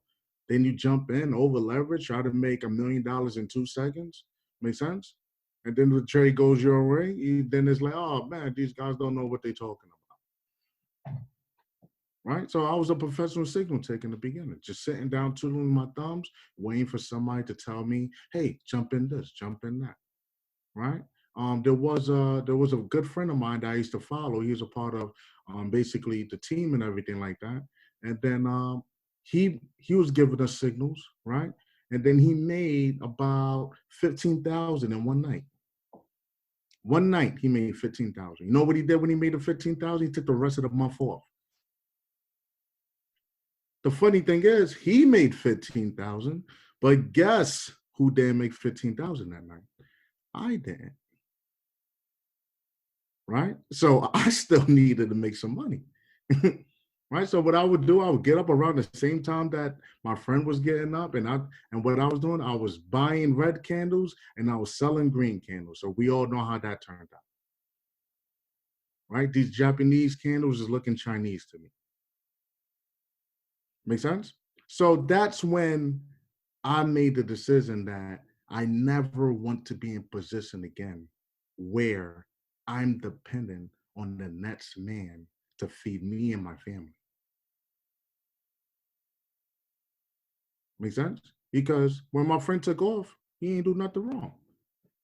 A lot of bills was paid months in advance. Why risk it? Right? So I said I would never put myself in position again. So that's when I've been following for a while. Y'all heard him earlier. My mentor, Stevenson Lindor. I used to be on the sessions. He used to say, hey man, it feels good. A lot of my private guys caught this, caught that. I hit him up. Once I hit him up, I said, listen, man, my ribs is touching. I'm hungry. I admire the way you trade. And I just want to know if you can give me the blueprint. And I was fortunate enough for him to go, listen, man, I would take you underneath the wing. And that's when life changed for me. March of 2018, December 2017, March of 2018, I walked away from my job. Reason why I walked away from my job, because one day I made some money. The 2 hours of the money I made was more than 42 hours working at work. 2 hours, I made money from my phone. It was more than money I made for 42 hours working, right? Then I had another situation where in 3 hours, I made more money from my phone than I did working 43 hours at work, right? And one of the main reasons, I had 2 reasons why I literally say it's time to just walk away. One was I was showing a lot of my coworkers, look, man, I made some good money here, man. I'm connected to some people that can possibly show you how doing what I'm doing, and I could teach you as well. But not one of them was even interested. That alone told me I'm in the wrong place because I'm not surrounded by like-minded individuals. And as long as I stay tapped in here, it will be impossible for me to grow to my fullest potential. Make sense? Then, let me tell you guys a little something that's funny, okay? A lot of you guys may laugh at this, but this is what's funny, right? And when you guys reach that level, you'll know why it was so funny, okay? So I was basically, I was in a leader position at the job that I had. Makes sense? And then I asked one of my guys, hey, I need you to complete this task, right? And then me, I was a horrible follow-up guy because the reason why I always just trusted my staff to do what they do because I feel like we all grown, right? And then my supervisor came in, and then the task I asked the young man to do, he didn't, he didn't complete it. And then obviously, I got blamed for it. As a leader, hey, I take that, right? But the way she was, I didn't really like her tone too much, man. Right? So I'm like, man, I've been consistently making more money in a couple of hours than working like a whole week here. Why do I need to be here? So, it's a little different when you're making more money from your phone than your actual check. Your posture is a little different. You walk around different. You even say, I'm just waiting for somebody to say something wrong so I get up out of here. Right? So that day came when she came in there, started talking a little hot. I said, all right, listen, I got dressed. Makes sense. My wife happened to come in the city that day. Yes, I'm very married to a beautiful young lady. Right? A lot of you guys on this call know my wife, right? And then I told her, I said, baby, I think it's time for me to get up out of there. She supported my decision 100%. I said, man, make it happen, baby. I believe in the man that I am. I submit to you 100%. I know you're going to lead me the right way. I went back in that job, man. I basically told that lady, listen, man, my eyes hurt. She said, Clint, what does that even mean? I don't see myself coming back here no more. Quit. Walked out. You see? She said, what? Clint, but you're such a, nah, man, I'm trapped here. First of all, I'm not around like-minded individuals, right? I got excited for $50, $60 to get started. And you telling me I'm surrounded around people that not getting excited for 2 hours worth of work that makes way more than 42 hours worth of actually doing hard labor. She said, hey, could you give me the end of the week? I said, nah, I'm out. Make sense? So ever since I took that, what I did was the 8 hours I was putting out of work, you know what I was doing? I was putting in these hours now on the charts. Make sense? Now it's time to turn up. Because the money I was making on limited time, I could 10 times that now because I got extra time on my hand. So obviously, the money started coming in good, great. And then a few months later, I was able to tell my mom, hey, mother, I need you to do me a favor. You see this? I just made a lot of money on this one trade. Over leveraged a little bit. Right? I said, I need you to call your supervisor and tell him you ain't never, ever going back there again. Make sense? She called. She said, nah, you joking. I said, call right now. She called the phone and said, baby, once I do this, over. I said, why we still talking? I need you to call. She called the phone. As she's dialing the number, tears is flowing from her eyes. She got on the phone, put it on speaker to show me that, hey, I'm really doing this. Supervisor, hey, Miss Millien, how are you doing? She said, hey, I'm doing great, but my baby told me I cannot work for you anymore. If I could take that emotion and bottle it up and hang it up, that can never replace any amount of money I made in the market. To a lot of you guys, it's that, but to me, it's being able to do stuff like this. Right? Just recently, y'all heard my mentor say it, right?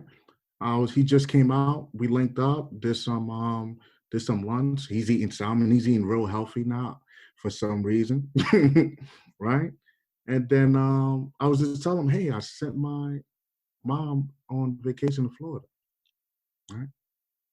Because she came to me and said, hey man, it's getting cold, baby. I need some I need some fresh, good, warm air. Right? So she said, just buy me a one-way ticket to Florida and I will call you and let you know when I'm ready to come back. I said, sure, no problem. I got you. Right? Gave her some pocket money. That cost a couple of dollars because he said send me a one-way ticket. She don't know when she's coming back. Right? And then literally a month later, she calls me and say, I'm thinking she's ready to come back. So I'm already starting to look up flights. She said, baby, I found a nice place. It's going to cost such and such. Can you please wire me the money? Grant is one of my personal guys. He can attest to this. I've been talking to him for over a year about, Grant, what I've been talking to you about when it came to my mom. Getting it down to Florida, man. Thank you. Right? I was even asking him, hey, could you give my mom a nice little tour because he's in Miami? And then guess what? How I ended the quarter this last year that just passed. My mom is fully moved to Florida now.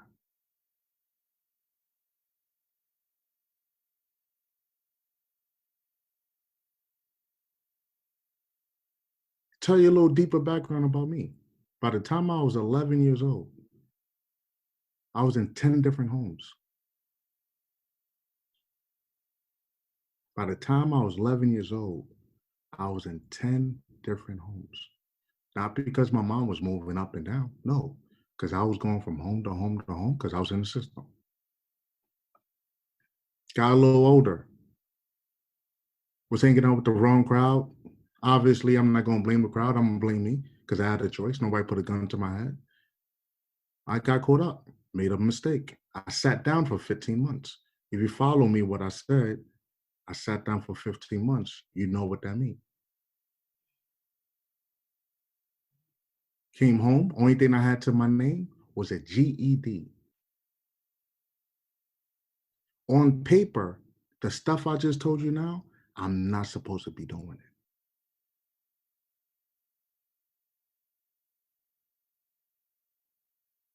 On paper.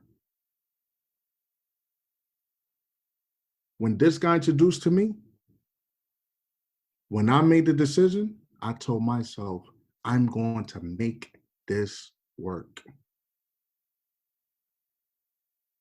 Because only thing you're doing is learning a skill. Who knows how long it's going to take you?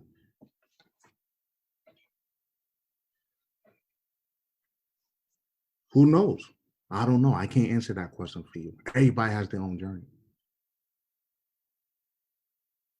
I just been blessed where not only I had a great mentor, but I had a great support system. One, at home with my wife.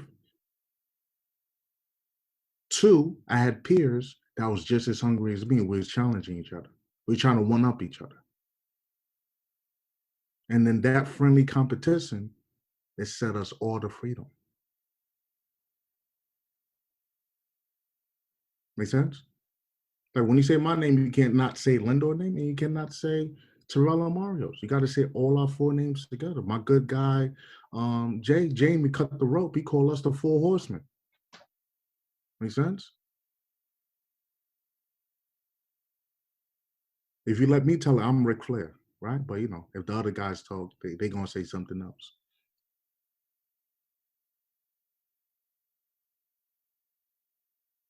Make sense, guys?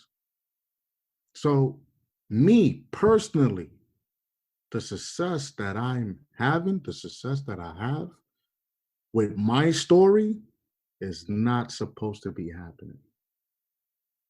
The reason why I'm so open with my story, because hopefully it can inspire you. Hopefully when you come here and start learning the skill, you don't play with it. Some of you guys here have an amazing degree, right? An amazing degree.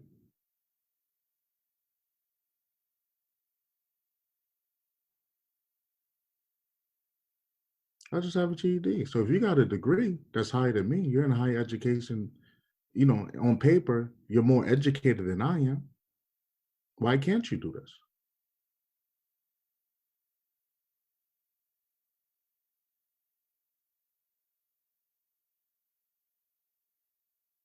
Make sense?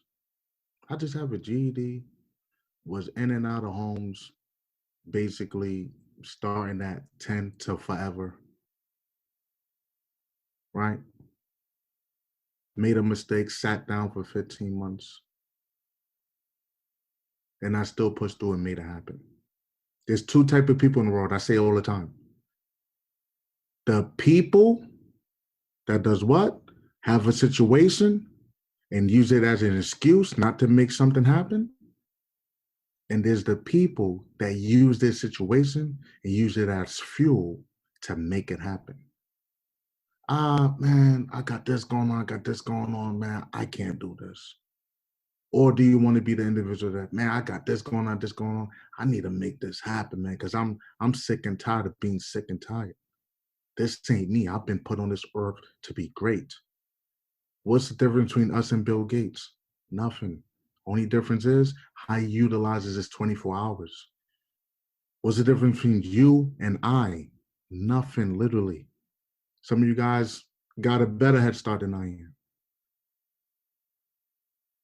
Only difference is my hustle, my drive, my work ethic, and how we utilize our 24 hours, literally. Only thing you do is press buy or sell. Right? All right, so that's my opening story. Let me share my screen real fast, and then I'm gonna hit y'all with some real good mindset. I'm probably like, whoa, I thought that was my, nah, that's just a story, right? Gigi, I think I was on December 6th, yes? Yep, you were like one of the last guests right before Christmas. So I was on more recent than my guys, okay? So what I'm gonna do is, I know I told you guys a few charts to look after, right? I know Terrell already went over UCAD, but I said I know that was one of them. I said look at UCAD. I think gold was another one I told you guys to look after, right? And then what was another one? So I'm gonna just go over It was UCAD. that big buy on GBP NZD we caught.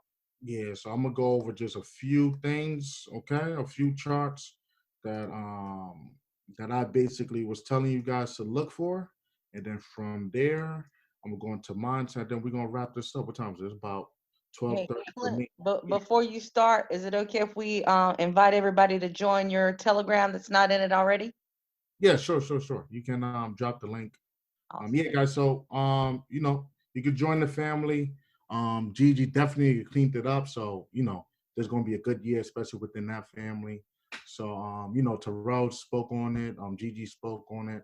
That's the way they first basically got started at, and then from there you see the success stories that they have. Just like Gigi, I provide a lot of the free info, but I'm a little more strict than than Gigi is when it comes to dealing with stuff. But she got stuff a lot more organized and stuff like that. So just join. I provide a lot of free value. I give free classes during the week as well and stuff like that. Me personally, unlike Terrell and Mario's, because I ended the quarter so strong, I did not return back to. I still haven't traded yet for 2020. That's how strong I ended the quarter. I still have not traded yet for 2020. One thing I learned from my mentor was he always says that less is more. Right? So because of the money I made to end the quarter, it allowed me to just sit down now, relax, just study. I've been doing a lot of studying because we can always grow, right? This young lady named Daisy Duncan, she always used to say something that stuck in my head, and it was, I'm always a student. Always a student. Every time I think I'm getting a little lazy because, the money's good, I see my mentor flying somewhere trying to help the world. So immediately I just get started and just go, I got to, work. Because he makes He's a documented, I don't like to throw figures out there because I don't know if the IRS listens to this. He's a documented, very, very wealthy guy in the Forex market. So if I'm not at his level yet money-wise, even though my money is good, what's stopping me for keep working hard? Make sense? So Gigi, just drop the link. You can drop the link to both the non-interactive one and also the active, the one where you can interact. Okay. All right, guys. So very, very simple, right, guys? My two guys, we all trade the same. Or there's a certain question I wanted to answer. I don't know if the young man is on. He was basically saying, how do you go from basically intraday / scalping to basically a swing trader like us? Okay. My answer to that is very, very simple. All right. Me, Terrell, Mario, Gigi, Lindor, what we show you guys, it's what's the bigger picture. I'm gonna repeat that again. What we show you guys, it's what's the bigger picture. Make sense? Now, you just have to determine, right, how much of that pie you want to satisfy your belly. Everybody here love grandmama's pie. There's some days you make the pie, you get it, you sit down on the couch, eat the whole damn pie. You didn't even realize it because you're watching Grey Anatomy or something like that. And then there's some days you tell grandma, listen, I just need a little slice and I'm good. So if we show you guys a 500 pip move and you just want 100, 200 out of it, who says you did anything wrong? You ain't do nothing wrong. Make sense? The main thing you need to focus on is what percentage you're growing your account. That's something that when I was sitting down with Mario's, he told me that because I used to send him certain trades when I was building up like a small account. He'd be like, yo, boy, you know how much percentage you up right now? Why you still swinging? Close. Right? That's a nugget I got from Mario's too. When he told me that, my second account, I call it a freedom account, right? It's been doop, doop, doop, doop. How much of the pie do you want? Makes sense? The only difference is a lot of people go into the market not knowing the bigger move, so they miss out. But if you go in the market already knowing the bigger move, just determine how much do you want. For example, this market is $6.6 trillion a day. A day. Can $2,000 a day change your life? If $2,000 a day can change your life, drop a 2 in the chat.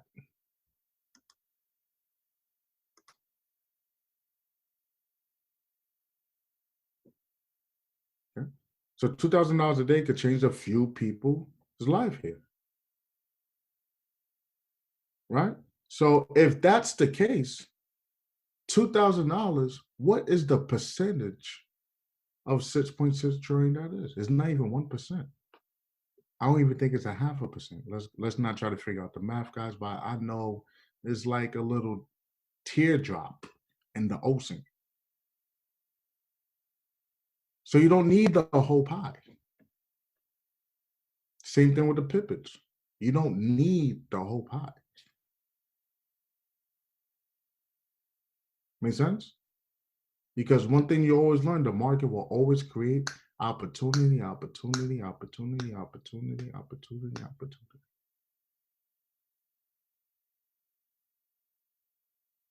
Right? So just my 2 cents on that young man's question from earlier. And I hope that helped everybody as well that was wondering that. Okay? So very simple, guys. You are a investor, okay? I train a little differently. You are a investor in the market.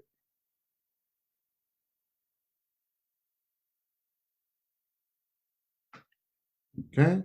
You are a investor. Why are you considered an investor? Because You take some loose capital that you have in your bank account, you put it into your trading account, you risk a small percentage of that account, hopefully it's a small percentage, and you're looking to gain a ROI.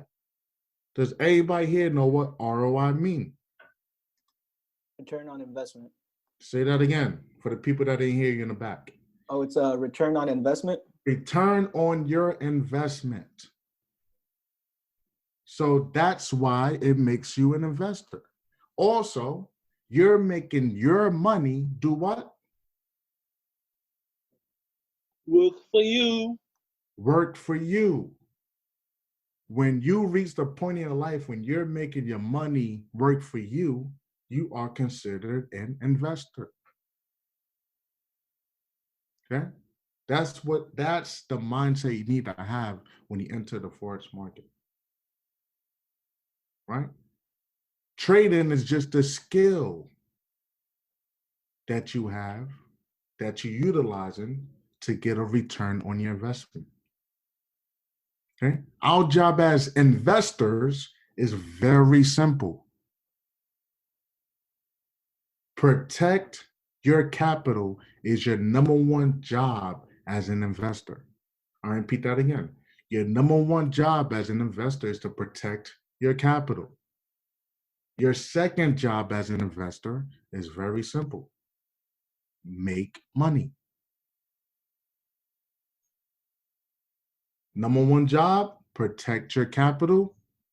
Your number two job, make more money. Okay? Let's say you got into a trade, you're up 70 pips, you went to break even, you put your phone down because you're looking to swing it, and then your trade hits break even, and then you look at your phone, you made 13 cents. Did you have a good day in the market? Somebody answer that for me, please. Yes. Yeah. All profits good. Why did you have a good day in the market? All profits good. Okay. I'm going to be a realist. Gigi knows me. A lot of you guys know me. When I'm a realist, that's why a lot of you guys like me, right? What I mean by that is, I'm not the guy to sell you on hype. Hey, man, you made 13 cents. Be good about your day. Nobody's here to trade it. Who's here to make 13 cents a day? I think it's about the pips, not the money. Nobody. Pips. Who's here to make 13 cents a day? Nobody. Better than the banks. Who's here to make 13? Be honest. Guys, be very transparent with me. Nobody. Nobody, right? So let's clear that up, right? Why do I say you had a good day in the market? Because as an investor, you did your number one job. What was that? Protect your money. Protect your capital. You following me now? Protected your capital. You didn't lose no money. Make sense? Now you just got to look for another opportunity to do what? Make money. Next time when you go to break even, you're up 70 pips, what should you do? Secure some profits and go about your day. So that way you protected your capital and you also did what? Made some money. Made money. So now you did two jobs, your two jobs that you need to do as an investor. Now, as far as trading go, your job is very simple. Your job is to box in price and react to it. I'm going to repeat that again. Your job is to box in price and react to it. Okay? Every line we draw on our chart tells us a story. So if I come here,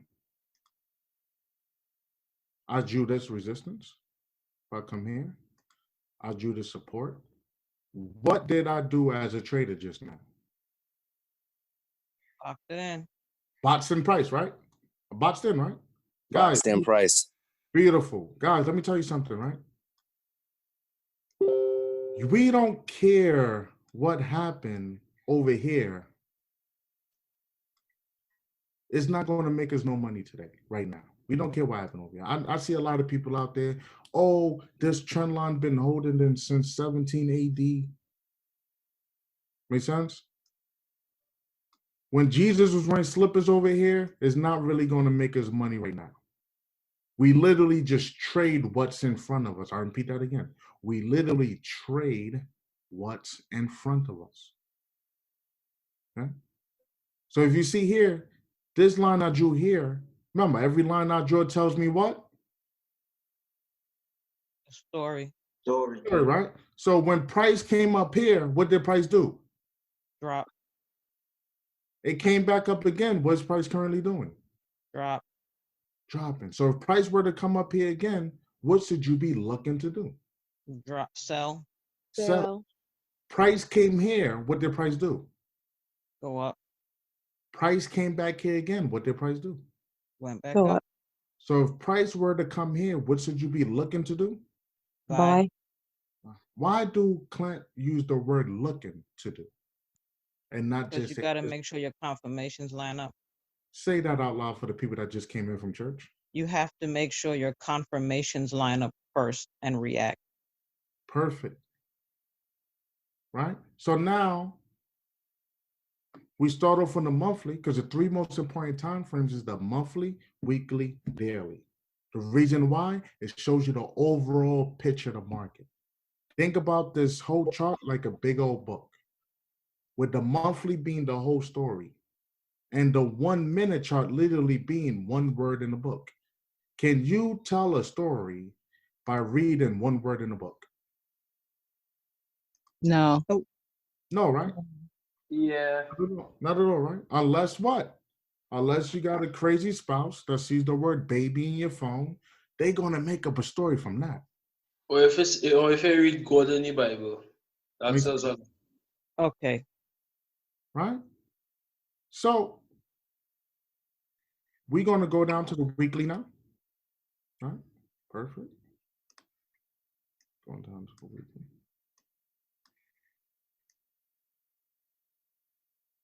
Okay, great. What type of trend do you see on the weekly time frame? A downtrend. We talking about the up. Uptrend. uptrend, Uptrend. right? Uptrend. Oh, what happened to our uptrend? It broke. It got broken. Broken. Right, guys? Are we surprised that it broke out? Nope. No. Why aren't we surprised? Because it came to a zone. Say that again. It came where? To a It came supply to the zone. zone and shut down. Came to our key area. Last time it came here, what did the market do? Went down. Drop. It came back here again. What did the market do again? It's dropping. Are we surprised here? No. No. Guys, you have to keep trading simple, guys. I like to train on trading like it's green eggs and ham. Who here can read green eggs and ham on this call? All of us, probably. Oh, well, since somebody said probably. Who's being petty at 1 in the morning? Right? Everybody here should be able to read green eggs and ham. Right? So that's how I like to keep trading. Very simple. Okay? So now we drew this uptrend, right? Now let's go down to the daily time frame. Okay? Now on the daily time frame, let's make a little slight adjustments. So price perfect, right? Guys, my brothers already alluded to this. The market move in 3 ways: impulse, correction, continuation. Impulse tells you where the market would like to go. When you get an impulse in the market, it's literally telling you where it would like to go. Okay? A correction confirms the impulsive move. A correction confirms the impulsive move.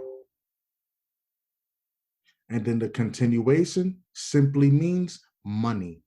So our trade setup is simple: impulse, correction, continuation.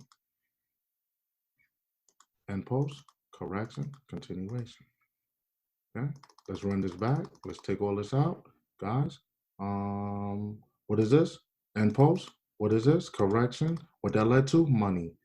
New end post, new correction. What that led to? Money. New end post, correction. What that led to? Money. New end post, correction. And I'm gonna speak on this. What this led to? Money.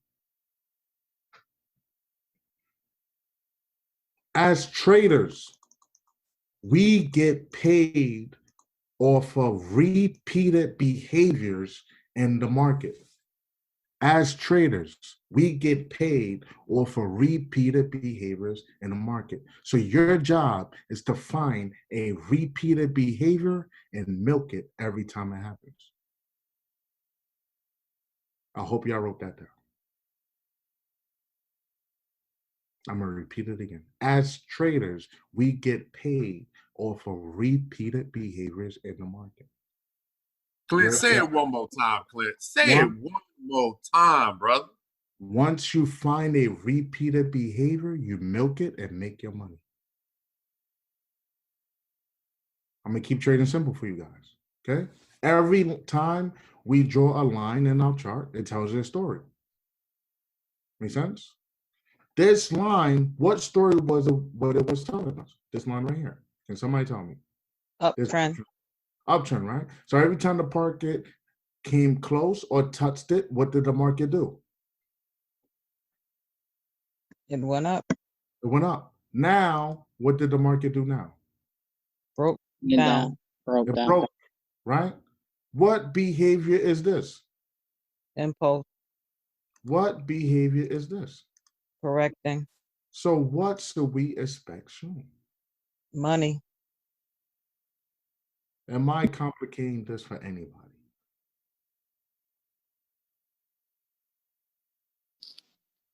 Okay, I'm gonna take the silence as no. Thank you. You're a beast. Thank you. Right? Thank you. Right? So now, remember, as we drop in time frames, our job is to get as close to price as possible. Because remember, our job is to do what?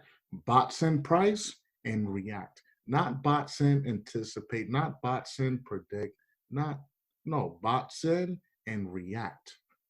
Simple, right? So now we're going to go to the 4-hour time frame. Okay.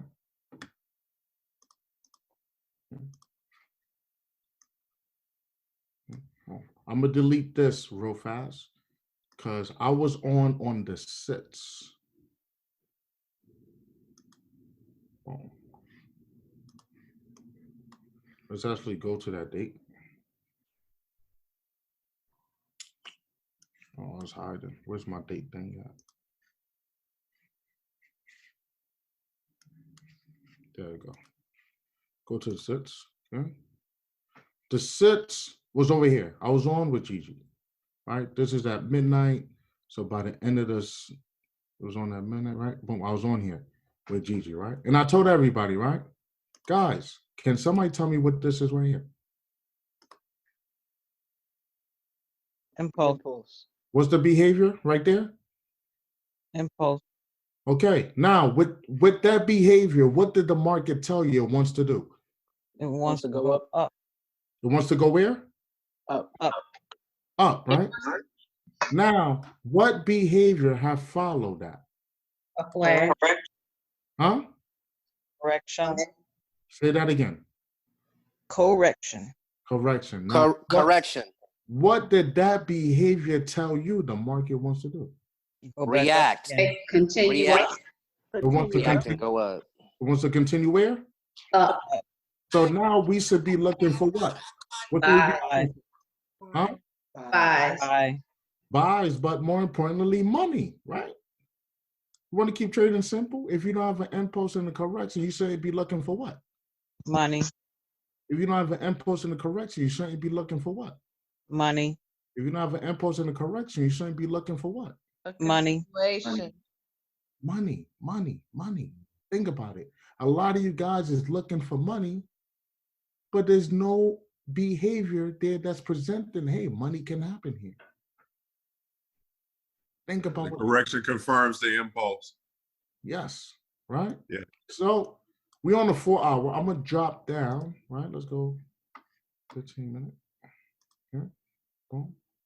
Now, where did the market come to? What line is this? Let's go to 4 hour again. Okay. We have a what? A trend line, yes? Yes. Every line we draw on our chart tells us what? Story. A story, yes? So now the market came to what? The trend line.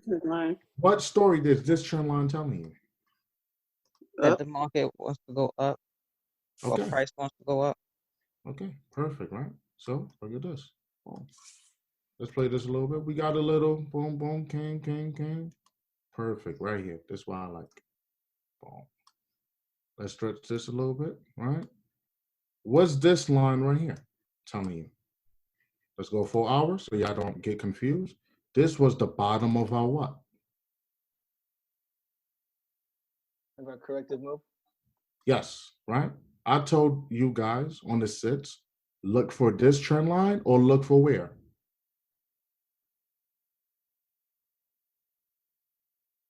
This, yes? Right? Look for this trend line or look for this. So now let's go 15 minutes. Boom. Okay, guys, tell me. What did you get right here? Can somebody tell me? Impulse.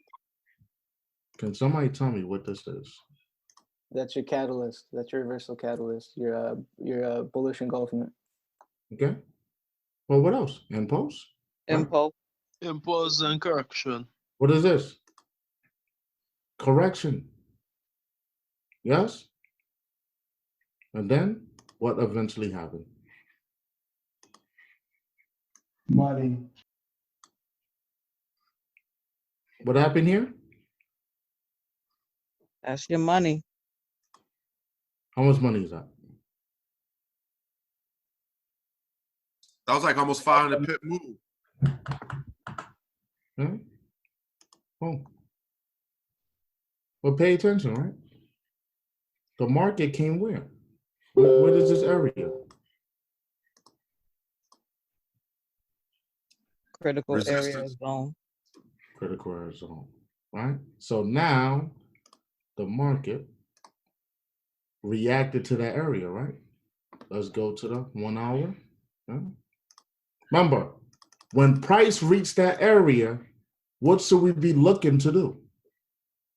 Sell. Say that again. Sell. Sell, right? We should be looking to sell, right? Boom. Let's go 30-minute time frame. Let's go back to this. Oh, sorry, guys.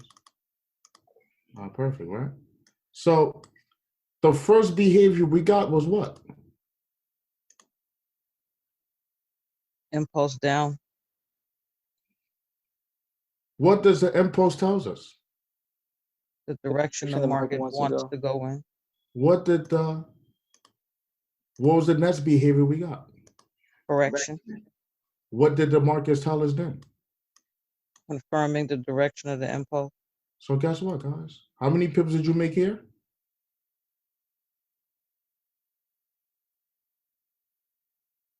$500. Right? I told you guys, right? Look for this. Then I told you guys, when you get to this area, look for what? The drop. The drop. So look, since the 6th of December, end post up 500 pips. End post correction, end post down. How many pips? It was almost a stack. What's 900 plus 500? Do the math for me real quick, guys. 1400. How much of the 1400 pips did you guys catch since December 6th? And I told you guys about this already. That's $140, $1,400, $14,000, or $140,000. Let's go. Right? I'm not some genius. We just understand market structure. We understand that every line we draw tells us a story. We understand that our job as traders is to box in price and just react.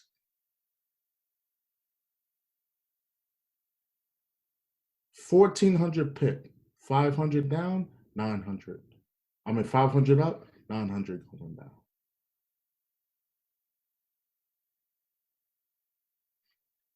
Now let's update this chart.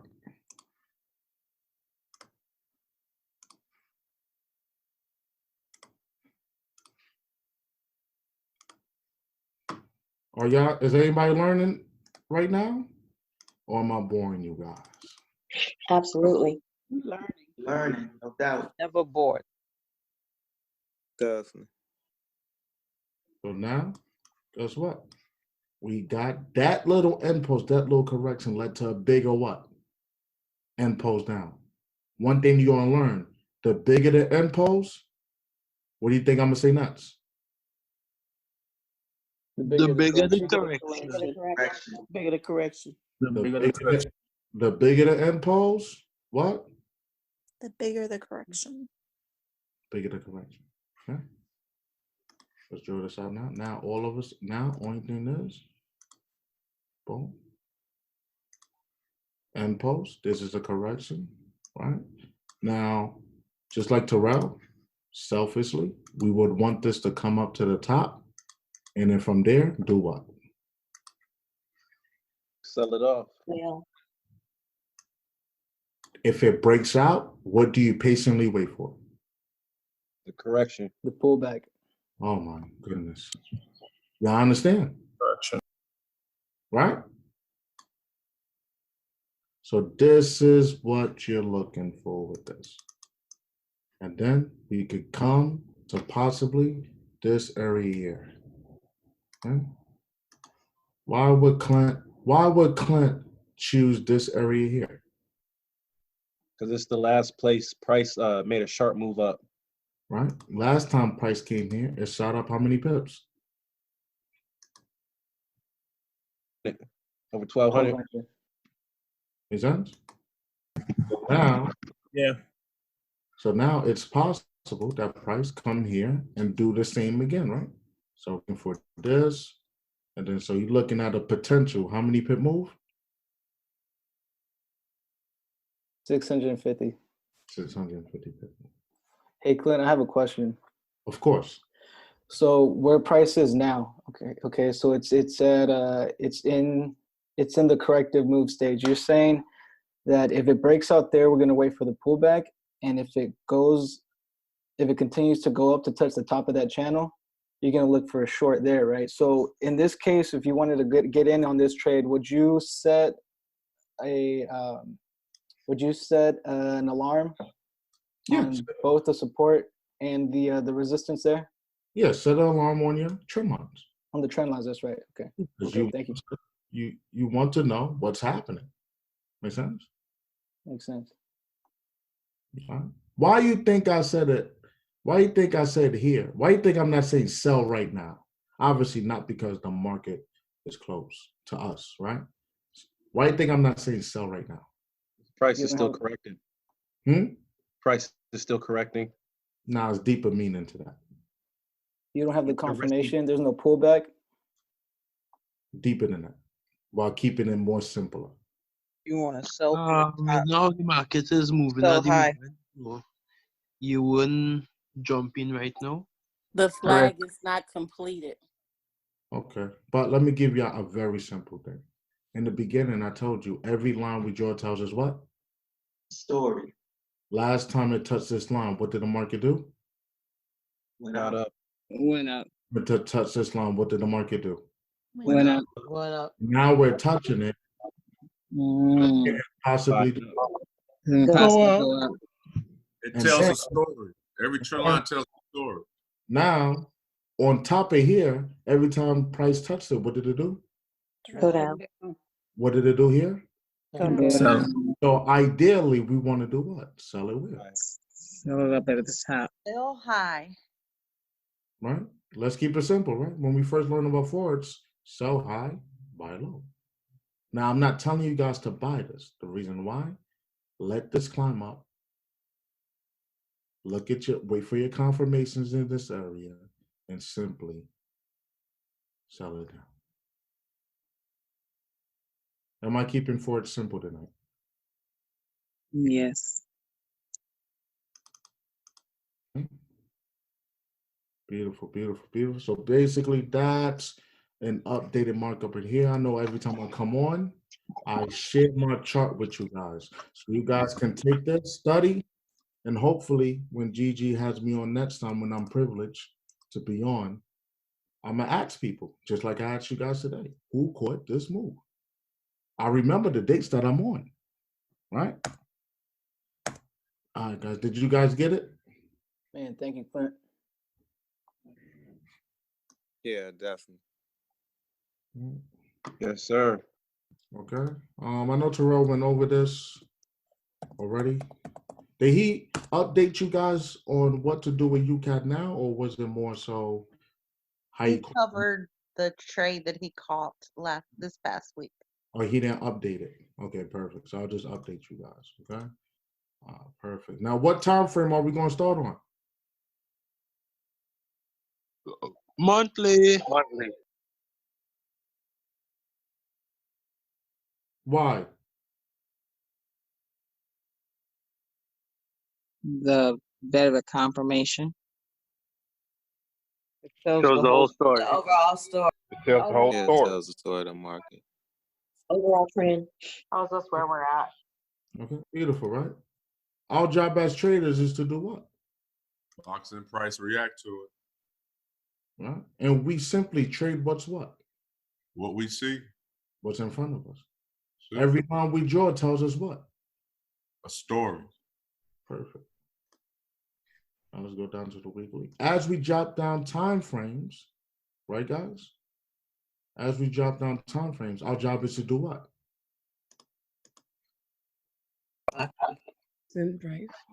Get as close to price as possible, right? I got a little different trend line than Terrell, guys, which is nothing wrong with that, okay?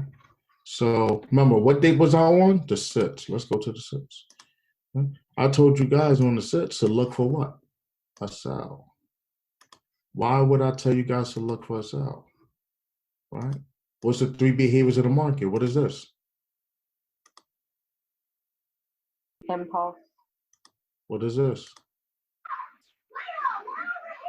Correction. Correction, right? And then what eventually happened? Continuation. Continuation. Right? Oh, Alexa's talking to me, guys. I'm sorry.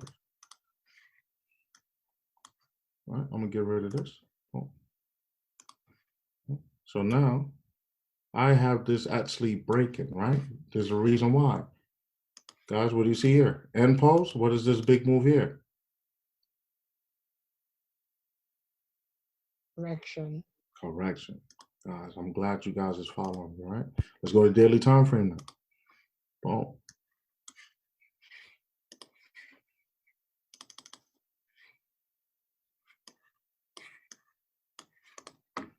We're going to simply draw this downtrend here.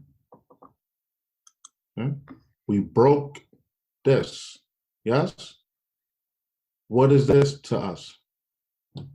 Our impulse. So what are we waiting for? Our flag. Correction.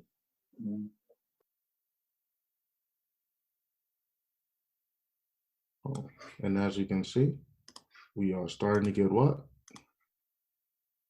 Correction.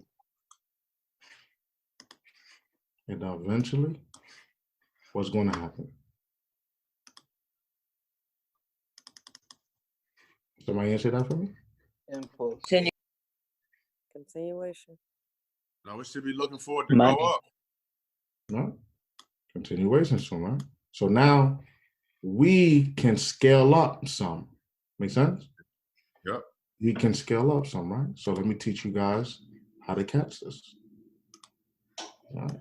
Already, look at the reaction we get. What is this, guys? Sharp move to the downside. What's this? Impulse? What is this? Correction. What is this? Continuation. What is this? Correction. Correction. Yes. What we expected? Continuation. Are we on the same page or did I lose you guys? Same page. There's a reason why Terrell took his money at this height. Right?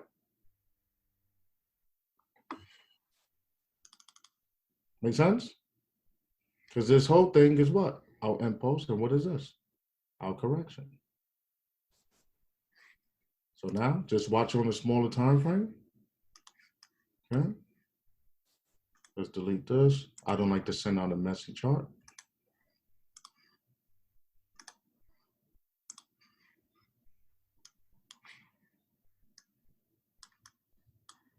Boom.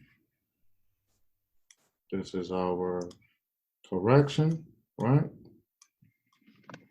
We should expect at least one more down move here, minimum. And that is a potential.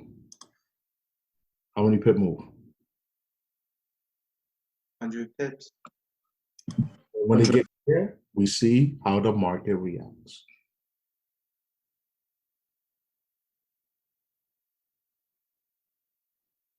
Make sense?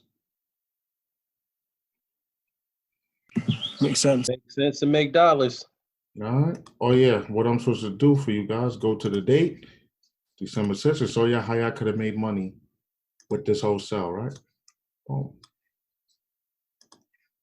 Price came here, and what did it do? Impulse. Followed by what? Correction, right? Remember, I was on the sits. That was around here. Price gave you a breakdown and post down. Gave you what? A correction. So from the date I was on from now, how many pips was this? 294. So 294 plus 900 plus 500. I think that's about 17. How much of those pips did you guys catch?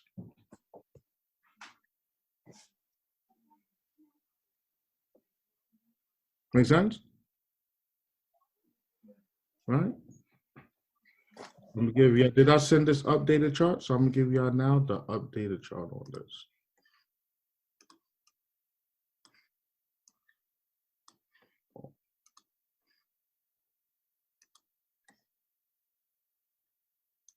So you guys can follow this.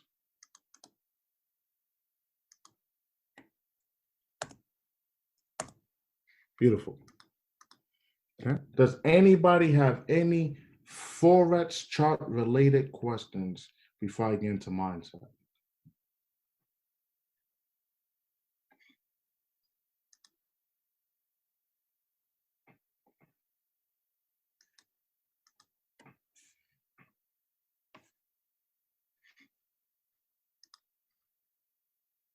Anyone? Or I could just jump into mindset. I actually have a question. Okay. Do you actually just wait on a smaller time frame to make your entries, or do you still use another indicator for confirmation, like the MACD? No, me personally, I'm my naked trader. I feel the best indication in the world is your eyes. Make sense? So I'm not big on indicators for two reasons, right? Some indicators are lagging indicators. Some indicators is leading indicators. So if it's a leading indicator, what do you think that does? You're gonna overshoot your entry. Okay. If some indicators are lagging indicators, what do you think that does? You're gonna enter in too late. Make sense? You follow me? Yes, sir. So the best thing now, there's nothing wrong with using indicators as long as you're not overloading your screen with indicators, right? I've done seen some crazy charts where it's like 1,000 in Gigi, you remember that picture I sold in Chicago when I played that prank on Lindor? The ones that look like the Matrix. Yeah, man. Yeah. Lindor almost disowned me as a student because I said, hey man, I've been looking at this chart. Can you help me? Make sense? So just know what indicators can do. Make sense? But if you need, I look at indicators as basically like a training wheel. There's nothing wrong with it. You can utilize it, but best to train your eyes. That's always best, to train your eyes. That's always the best indicator you can have. Okay? Did I answer your question? Yes, sir. Thank you. No problem. Anybody else have any Forex related questions before I get into mindset? I had one. Mhm. Say when you know it's about to buy, do you buy, but then when you know it's about to sell, do you turn around and sell it, or do you just let it ride? I'm trying to understand your question. Okay, say in a trade, because I know you're a swing trader. Mm-hmm. Once you press buy, or once you press sell, well, Yeah. do you let the entire trade just play out? Do you let it, like say if you know it, well, I know you might not watch it, but say when it goes and say if it's a buy and then it goes into a selling stage, do you stop the trade right there and then flip and sell it, or do you just let the trade just go? Okay, so basically it all depends, right? So Mhm. let's go over a trade Terrell took. Okay. So in this situation, Terrell would have gotten earlier than me.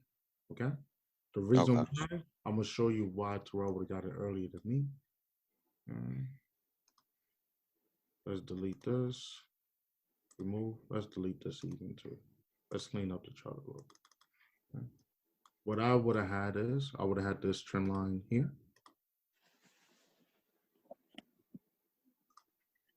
Let's go a high time frame so I get closer.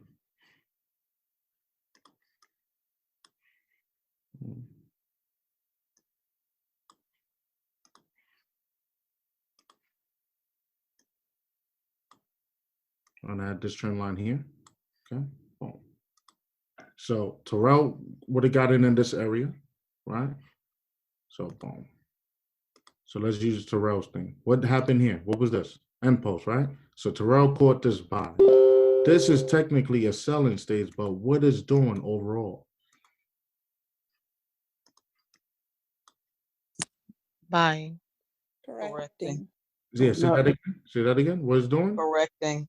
Correcting, right? My entry would have been here personally, right? And then I would have caught this if I was actively trading. So Terrell would have caught an extra 25 pips over me, right? So if I would have got him like Terrell in the bottom, I know the overall what I'm looking for, right?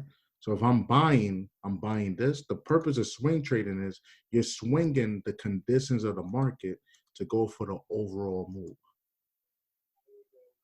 Does that make sense? Yeah. So Yeah, it me, does. I would have caught that buy there. And then secondly, I would have entered the second position here. So I would have had two positions going into this. Nice. You understand? Yeah, I see what you're saying. Now, how do I switch my bias? Right? Let's say this was my trend line here. What happened to my trend line? What happened to Got my trend line? broken. Yeah, it broke structure. After it broke, what did it do? Correct. So then I would have did what now? So So it's not like I buy, oh my gosh, let me sell now. I buy, oh my gosh, let me sell now. I buy. Obviously, it would have worked out here. But no, I don't hit the panic button and just hit, let me sell now. I don't advise that style of trading. It's just going to put you in the nut house. Did I answer your question? Yeah, yeah. All right, beautiful, beautiful. Anybody else has a Forex related question before I get into mindset? Hey, King, it's Jamie, man. Got a quick Come question. on, man. You got to cut the rope, man. It's 2020, man. Hey, you know how we do. What's Talk up, to me. baby? I'm All good. right. Hey, let me ask you this, man. So, okay, from the bottom there, hit the impulse. We did the correction. Mm-hmm. Now, could we just, like you said, that whole move is an impulse on a higher time frame?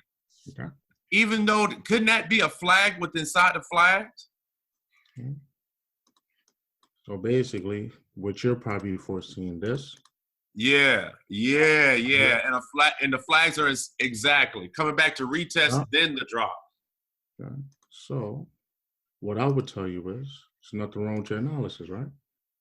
Let's just break this down. What we can do here. Where's my top? Oh, there you go, my top right here. Simply drove up. What's this right here?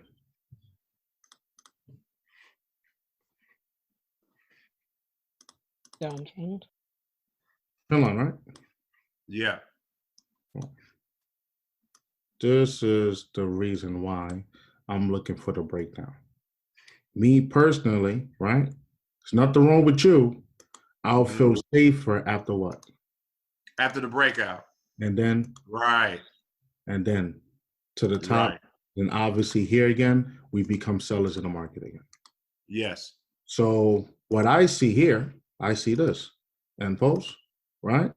What is this? Correction. Right? And then even within the correction, we saw the little small impulse correction, small impulse correction.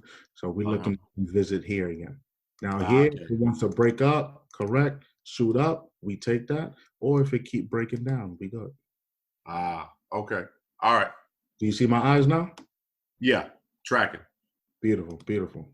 Nothing wrong with, you're not wrong with seeing this. But with this, it'll just break this trend line. So you would get in before me, but guess what? I'll get this and I'll get this.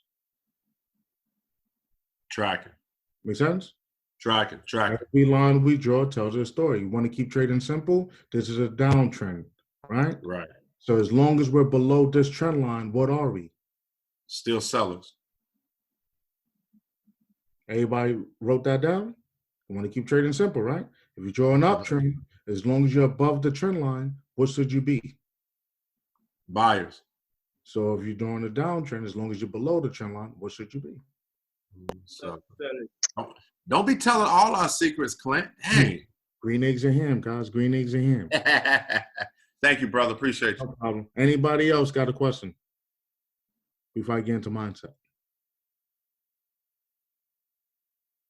All right, beautiful, beautiful, beautiful, right?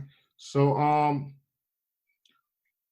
one, Gigi, you could put on that picture that you had on before, so this don't be shown on YouTube.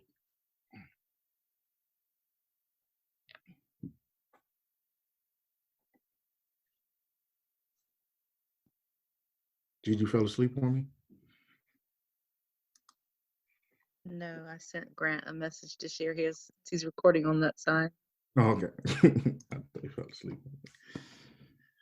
All right, perfect, right? So one thing I want to say before I even get into my main mindset is this, guys, right? Gigi's doing a wonderful, wonderful job. She's one of the most well-respected, not only female trader, but just a trader in general. Not only as a trader, but also as a leader as well. Make sense?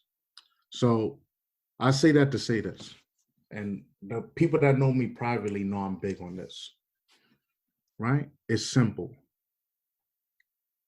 Every Friday, she comes on here and she teaches you guys something she knows or something from her team, or have a very special guest come on to drop a lot of nuggets, right? And with those nuggets, it all is always lead to money.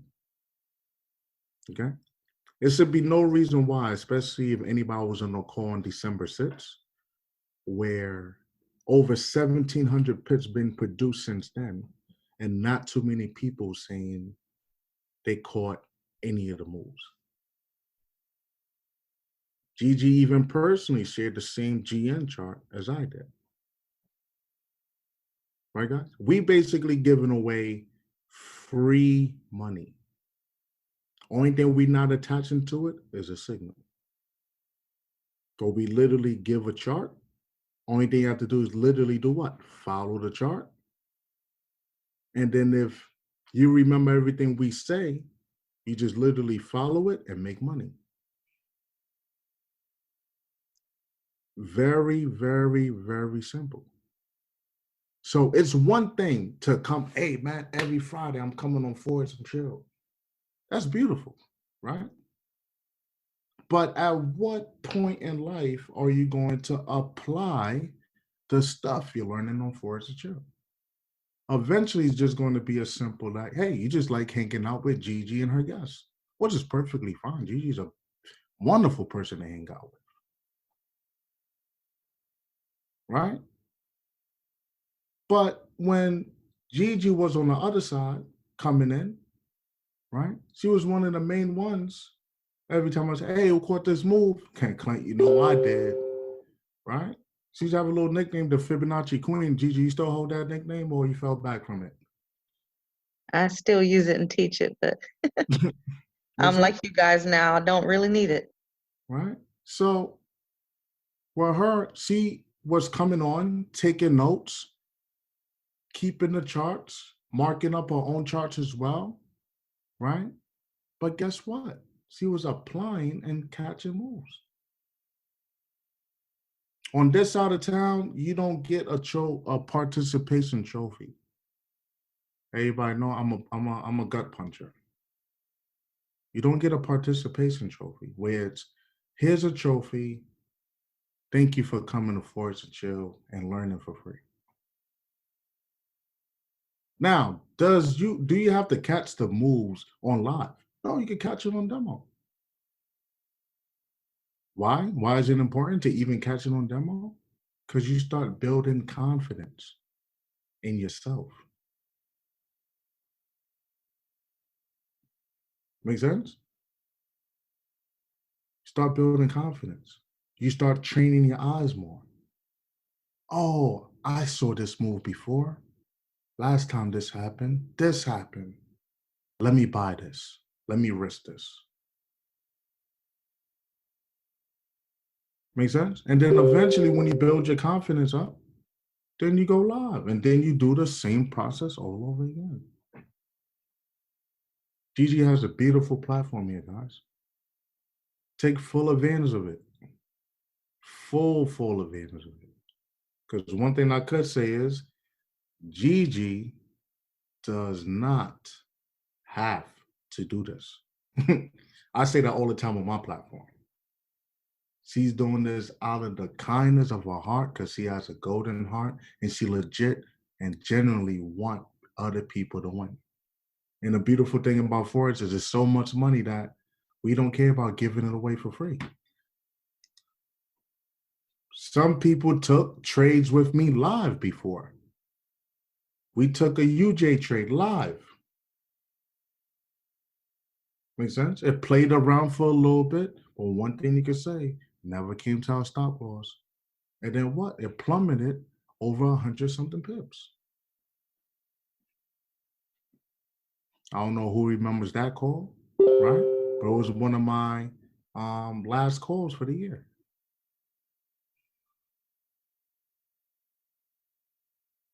Make sense? So don't just take advantage about just coming and, hey, I'm here. You still got to put in work too. How many of you guys that graduated school graduated because you came to school every day?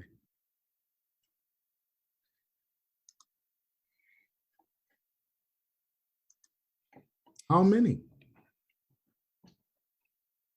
Not too many. Nobody. Nobody ever.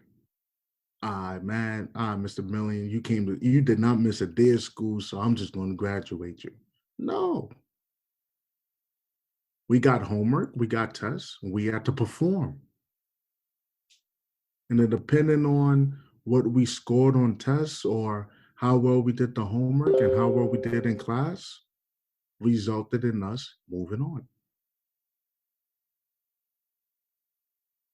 1,700 pips. I'm not saying, hey, catch 1,700 pips. But there's no way nobody could tell me, hey, I didn't catch 50 pips out of that.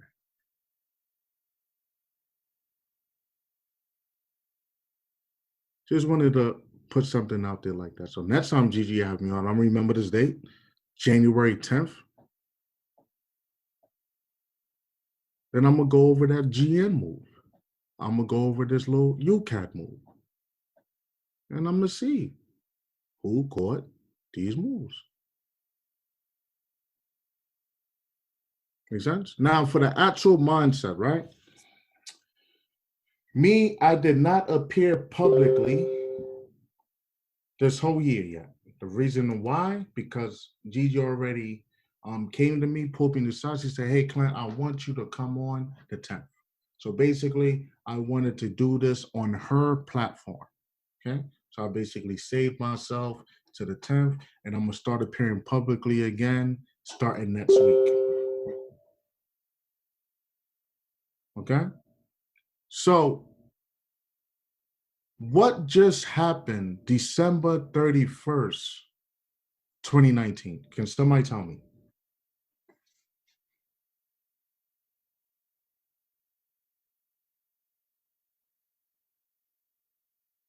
A decade ended. It ended one decade. Ended what? Decade. Okay. End of the year, start of the new year, end of a decade, start of a new decade. Right? You know, we got a lot of messages. Hey, Happy New Year. Right? But I looked at it as a little differently, right? I'm glad somebody said end of the decade. I looked at it a little differently. Yeah. I looked at this as a start of a brand new decade. What's some of the famous questions we get asked, young or as adults? Where do you What's see your New Year's yourself? resolution? And where do you see yourself 10 years from now? Thank you. You caught me. Gigi know me so well. You caught me. What's the famous question, right? Where do you see yourself 5 to 10 years from now? That's usually what they say, 5 or 10. So it's usually a year, 5 or 10. Okay?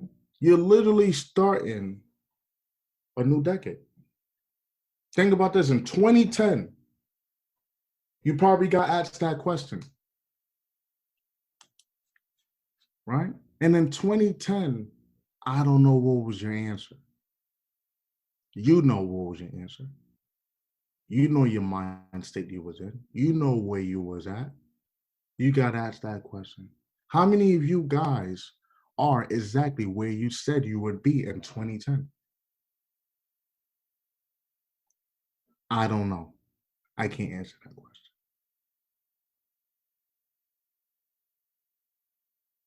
But don't let it happen again. Every year, at the top of the year, everybody excited. Why? It's a new year. Y'all look at it as a brand new start, fresh start.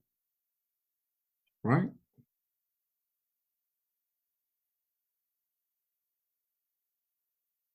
You start doing a lot of stuff. You start going to the gym a little bit.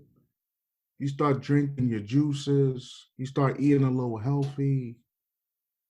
And then guess what? A couple of days later, a couple of weeks later, what do y'all do? Go back and revert to the you that you was trying to basically avoid. You're trying to basically get away from.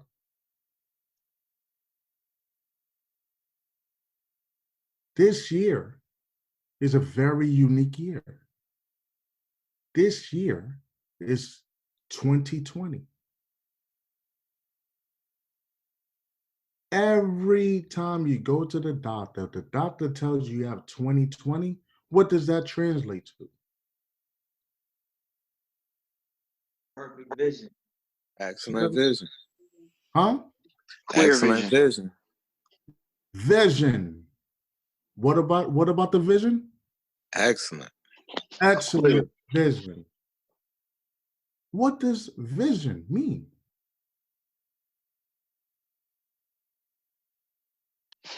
You can see. You see what? Clearly. Everybody, unless unfortunate, you have a medical problem, everybody can see. But not everybody have what? Vision. Vision.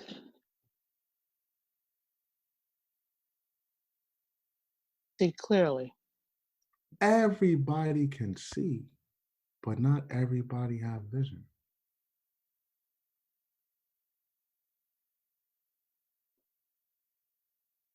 What is your vision?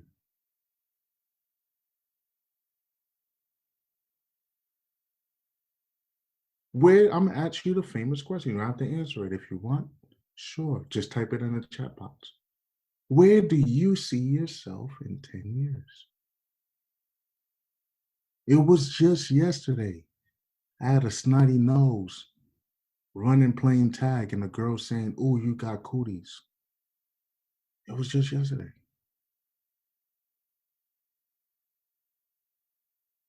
It was just yesterday. I was going from home to home to home to home to home. It was just yesterday. I was sitting down for 15 months.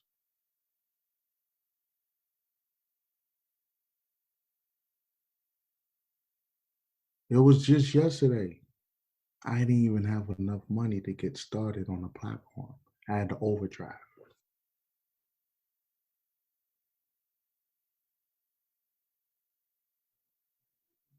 Let that sink in.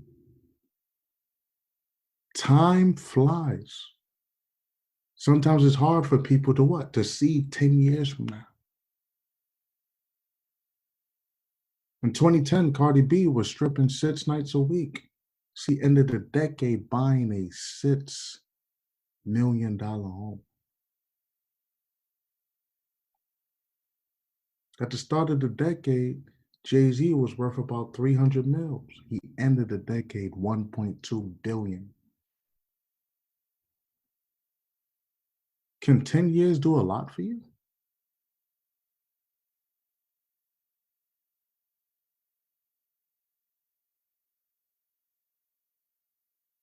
A lot of you guys can't see past tomorrow, like literally tomorrow, Saturday. Well, Sunday for me.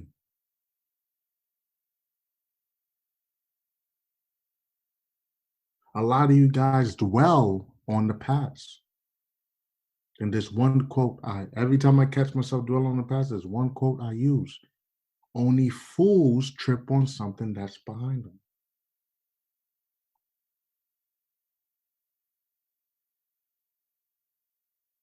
How can you trip on something that's behind you? You literally have to be walking backwards. So as long as you keep going forward, it's impossible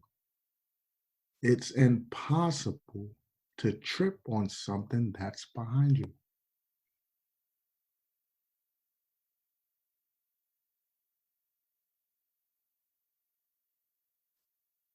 Sit down with yourself.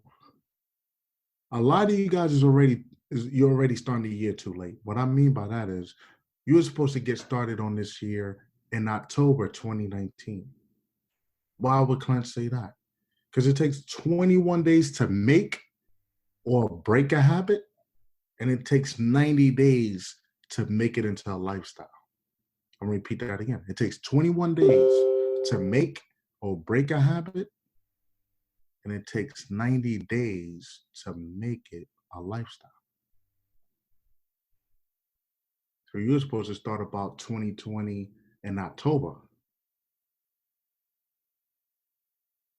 But Clint just said, hey, only fools trip on something that's behind them. It's okay, you didn't.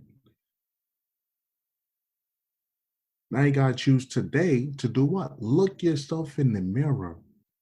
Say, what do I want for me and my family and my loved ones? Why would I say me first and not family? Reason why?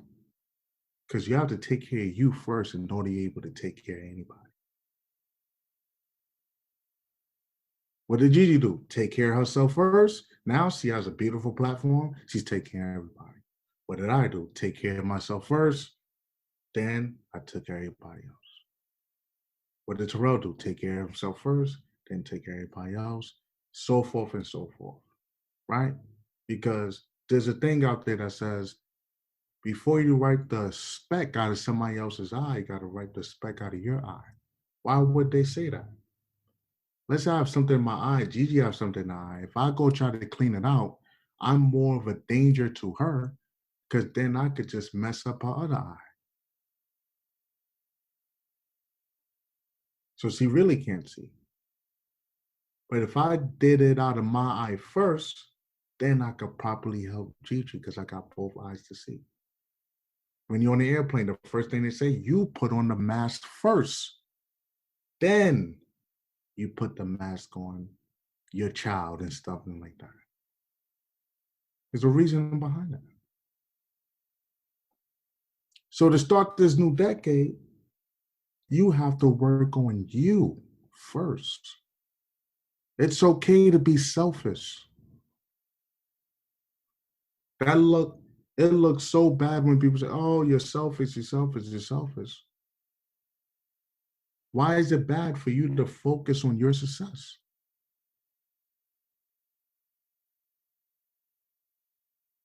Focus on you.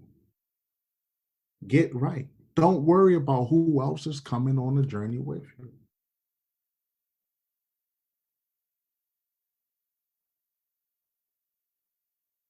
Once you get yourself right, then follow in the footsteps that laid the path before you, like a Gigi, a me, Terrell, Linda, or whoever. Then reach out and help other people. Sit down with yourself. Write goals down. What are your goals? A lot of you guys got goals, but where is it written down? If you don't write it down, it don't exist.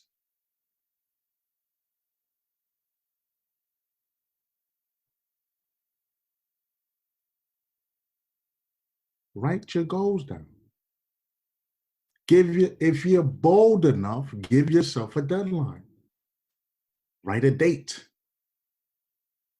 Because you'd be surprised the closer you get to a date, your human instincts, your sense of urgency kicks in like, man, I'm getting closer and closer and closer. I gotta make this happen. I gotta make this happen.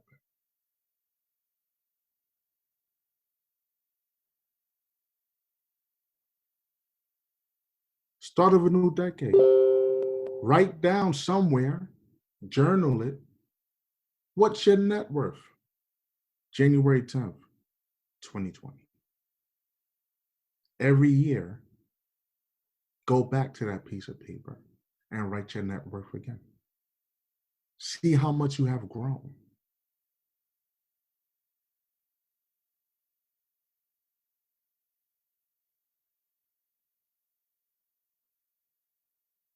Who are some people you're going to have with you? Accountability partners. Look what me, Terrell, Mario's, even Gigi said. We all had each other as accountability partners. Does it have to be your family, your friends? No. Remember, blood only makes you related. There's some toxic people in your life right now. Let it be an ex, let it be a friend. Start loving them at arm's reach. Pray for them, but keep a distance.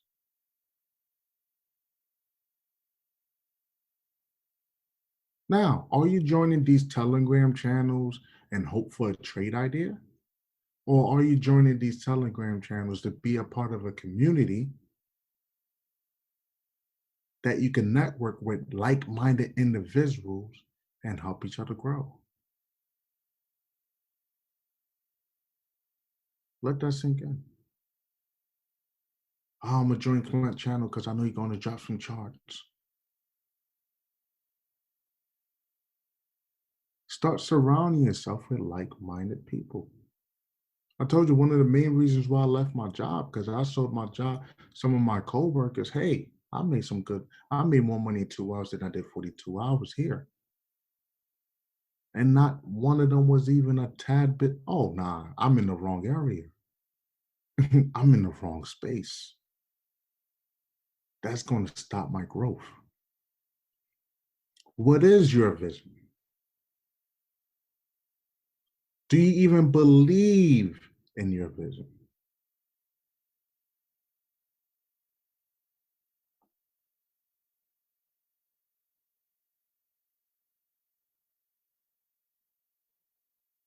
Get with somebody that believes in you as well, that generally wants you to win.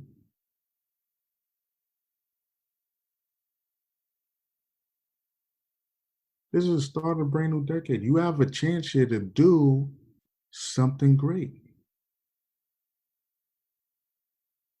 What's going to be your legacy when you leave here? Think about my mentor. His legacy is cemented. Watch how many people say his name. My children know who my mentor is. Why? Because every time I buy them nice things, every time I take them out the country, every time I take them places, the first thing I say, hey man, your dad met a great man named Stevenson Lindor. He gave me the blueprint. And now this is why daddy's able to provide the life that you have. Gigi told you earlier, me and her worked closely together on a project. A 20-year-old and a 19-year-old literally would never have to work another day in their lives. Who they shout out? Me.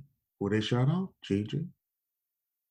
They even shout out Terrell and Mario's. We are a part of their story.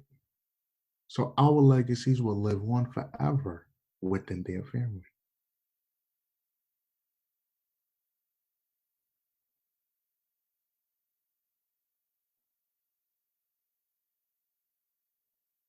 Make sense? How are you preparing to start this decade? Because one thing you have to realize is this. 2030 is going to come regardless. So are you going to look back to 2020 and say, man, I ain't do nothing these past 10 years?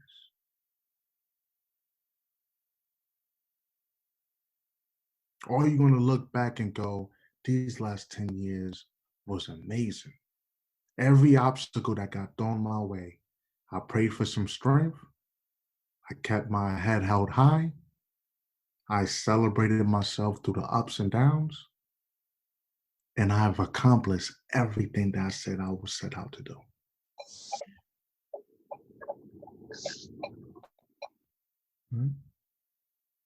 How are you going to look back 10 years from now? Because time is going to happen regardless. It's going to happen. 2030 is going to come.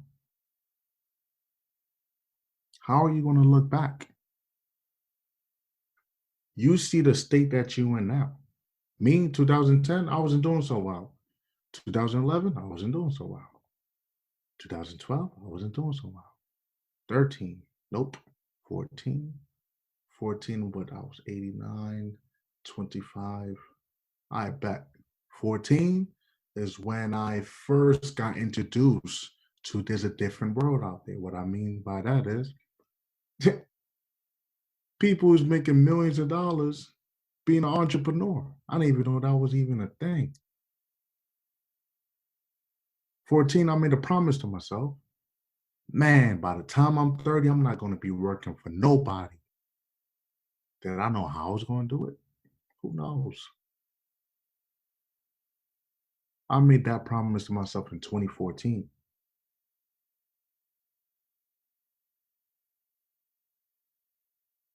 Right? 2015. I'm still working, still doing the thing, but my eyes is open, options open. I'm a sponge. I'm listening to everything. I'm reading everything. 16. Same thing. 17. Going through it. Hey man, I need to get right. I need to do this. I need to do that. I don't know. End of 17. Wow, my good friend Rinaldi posted something very interesting. Let me hit him up. You know why? Because one thing my mama always taught me, closed mouths don't get fed. If he's a true friend of mine, like I think he is, when I reached out to him, he should have no problem at least sharing the information. Think about this, right? What are your friends inviting you to?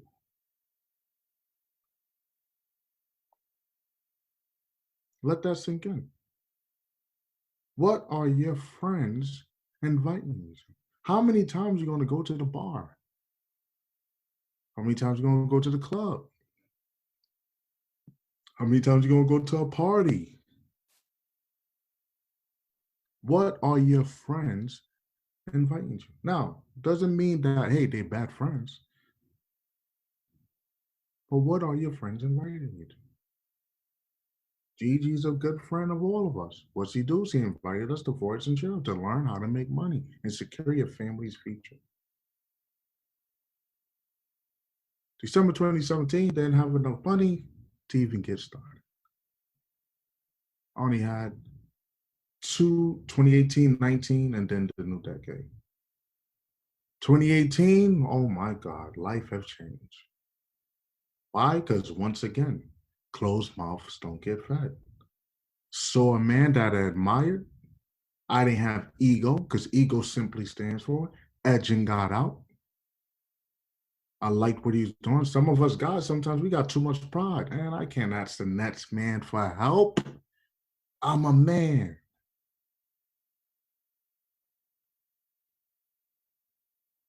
Reached out to him. Hey, man, listen, man, I'm hungry.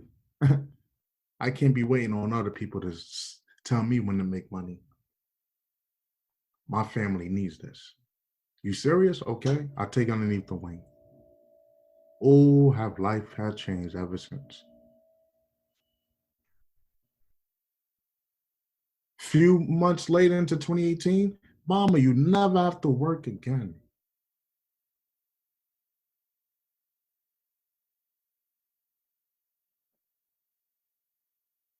To end the quarter, hey, Mama, here, take this wire deposit.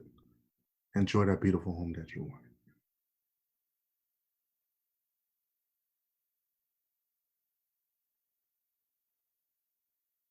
But in 2014 is when I made the decision that I would never work another day in my life at the age of 30. I was 29 when I was able to do it. I was a year early.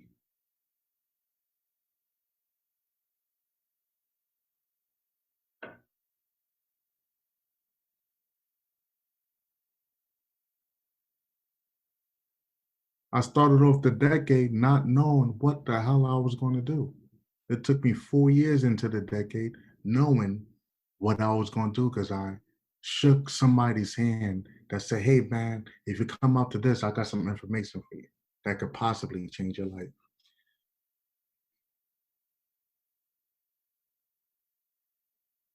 Guys, you're starting this decade. A lot of us is not successful, not because we don't want to be. A lot of us is not successful because we lack information.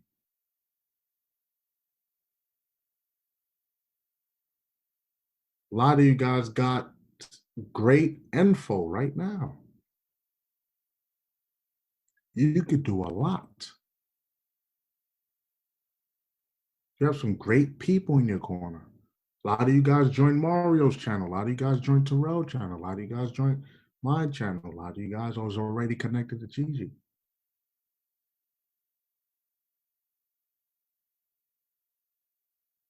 But what are you going to do with this information? 2 years from now, is it going to be, it's been too hard, I'm going to just walk away and look for something else? Or do you guys see this as your end all be all final stop? I got to make it work no matter what.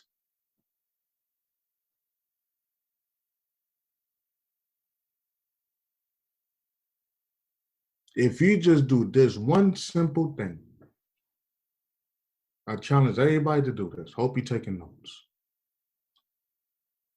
Buy a notebook, have a pen, put it at your nightstand, 15 minutes before you go to sleep every night, and ask yourself one simple question. The question is simple. What did I do today to become a better version of myself? I'm going to repeat that again. Go and take a notebook.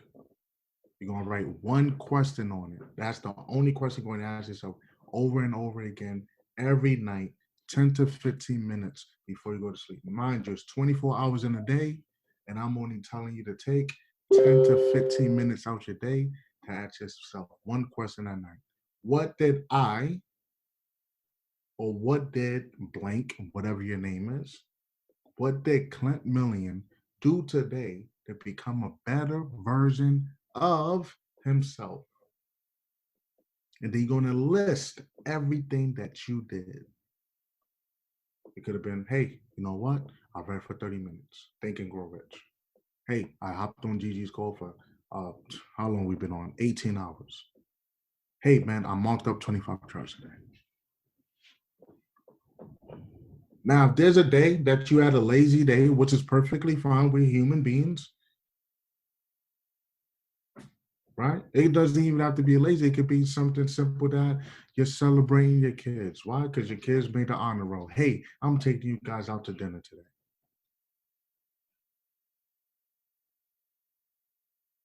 Right? Something simple like that. That doesn't make you a horrible human being.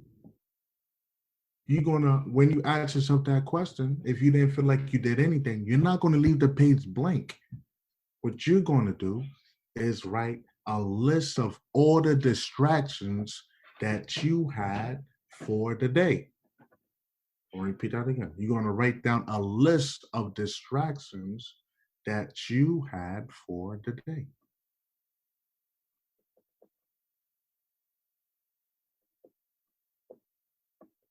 So now you can review this book quarterly, every 6 months, yearly. Now you get to have a conversation with yourself. Every night, you get to ask yourself a very tough question. What did I do today to become a better version of yourself? Because every day you should, if you do something simple as getting better, you have no choice but to win.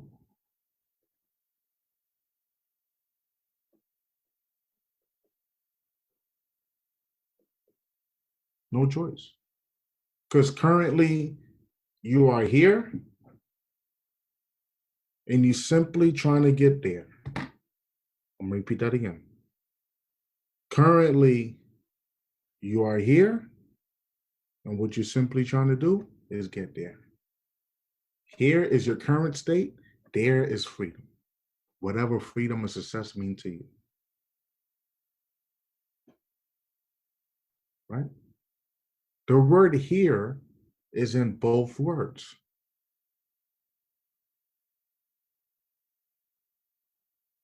The only difference between here and there is literally the letter T. And in order to go from here to there, it's simply going to take what? Time.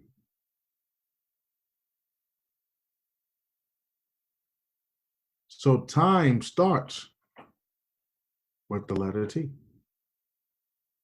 And if everybody write the word time on their paper, right? The key words in time is literally I and me. The key words in time is literally I and me. So what the heck does that translate to? I/me, right? Which is you when you're speaking about yourself, have to put in the time in order to go from here to there. You have to put in the time. The word time refers to yourself. I and me. You're simply here trying to get there. And then the funny thing is, when you get there, you're trying to get there again. So that new there becomes a new here. And you're trying to get, like when Donald Trump went, no, I don't know why I said his name. When Warren Buffett went from here to there, right? That's 1 million. Okay, now I'm trying to go from here to there. That's 10 million. Now I'm trying to go from here to there. That's 100 million. Now I go from here to there. Now I'm at 1 billion.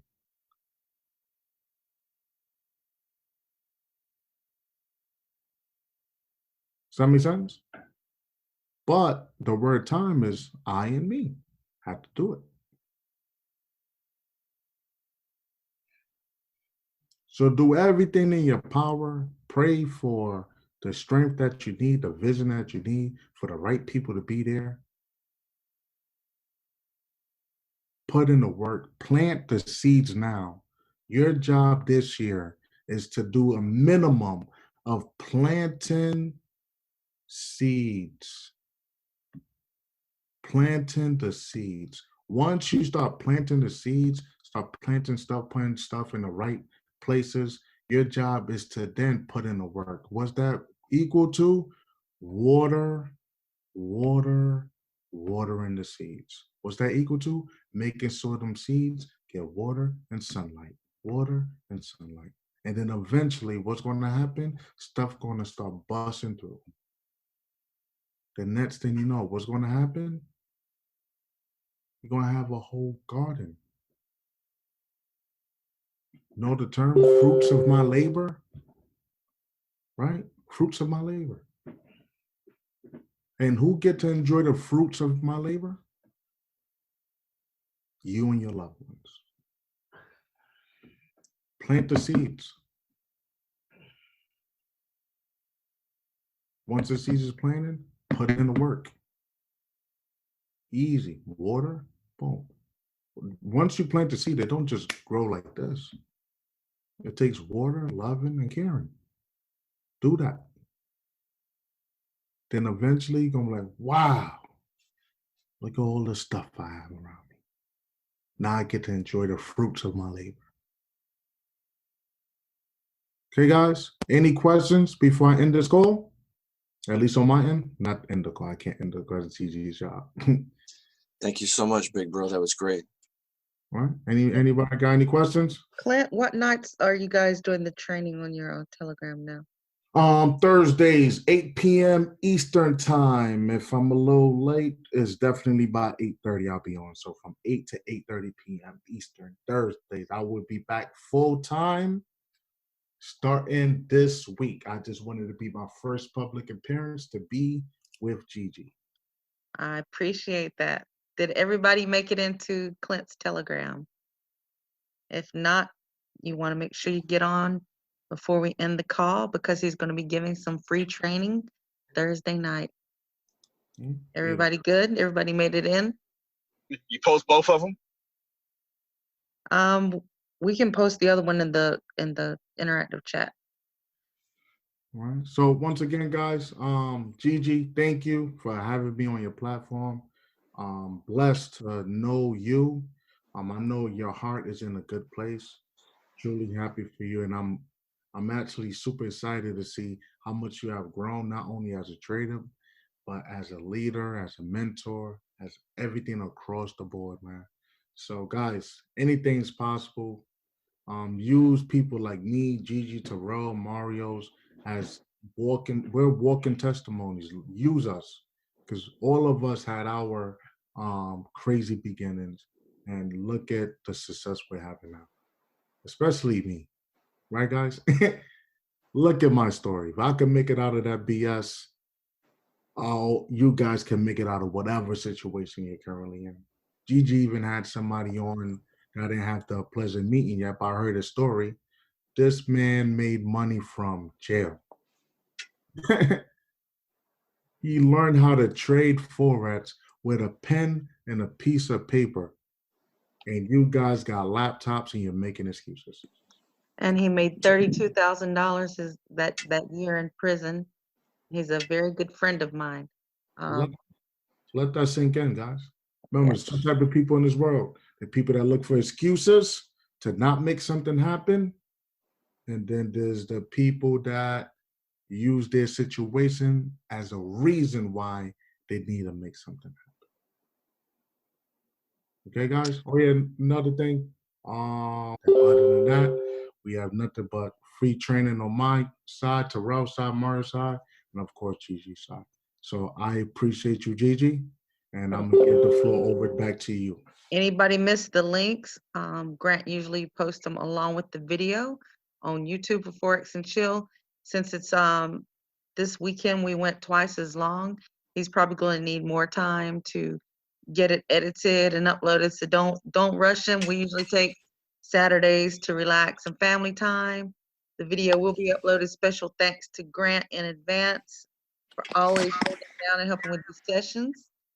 Thank you guys for joining us for our first Forex and Chill anniversary, and we'll see you next year as well, but also throughout the year as we bring you more education and more knowledge, and we grow together. Be blessed. Everybody say good night and say thank you to Clint and Grant. Thank Good you, night. Clint and Grant. Thank you, guys. Thank you. Thank you. Thank Night. you. Thank you. Good night. Everyone. Thank you. Thank you. Thank you. Good night. Thank you. So proud of y'all. Thank you. Guys. Thank you. Thank you. Good night. Anniversary. Well, Appreciate everybody. Thank I have a little tradition. Whenever y'all tell me thank you, you know, there's somebody in the background that always sacrifices a lot in the background, a lot of her time and stuff like that. Like I've been on this course since 10 o'clock.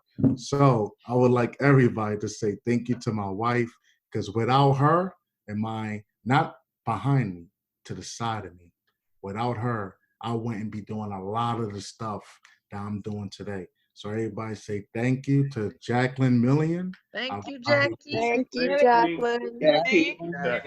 Thank you, Jackie. Thank you, Jackie. Mother Jacqueline. Jackie. Hey man, don't be singing that sweet stuff to my wife, man. Right, I was gonna Hey man, I'm trying to help you out, bro. Your voice sounded a little better than me, man. Like from the Trying Temptations. to help you out. You got the Temptations voice. You got the little two-step teeth. Wow. Have a good one, man. I love you, bro. Appreciate you. Love y'all more, man. I love y'all more, man. Thank you, thank you, thank you. Y'all won me some brownie points tonight.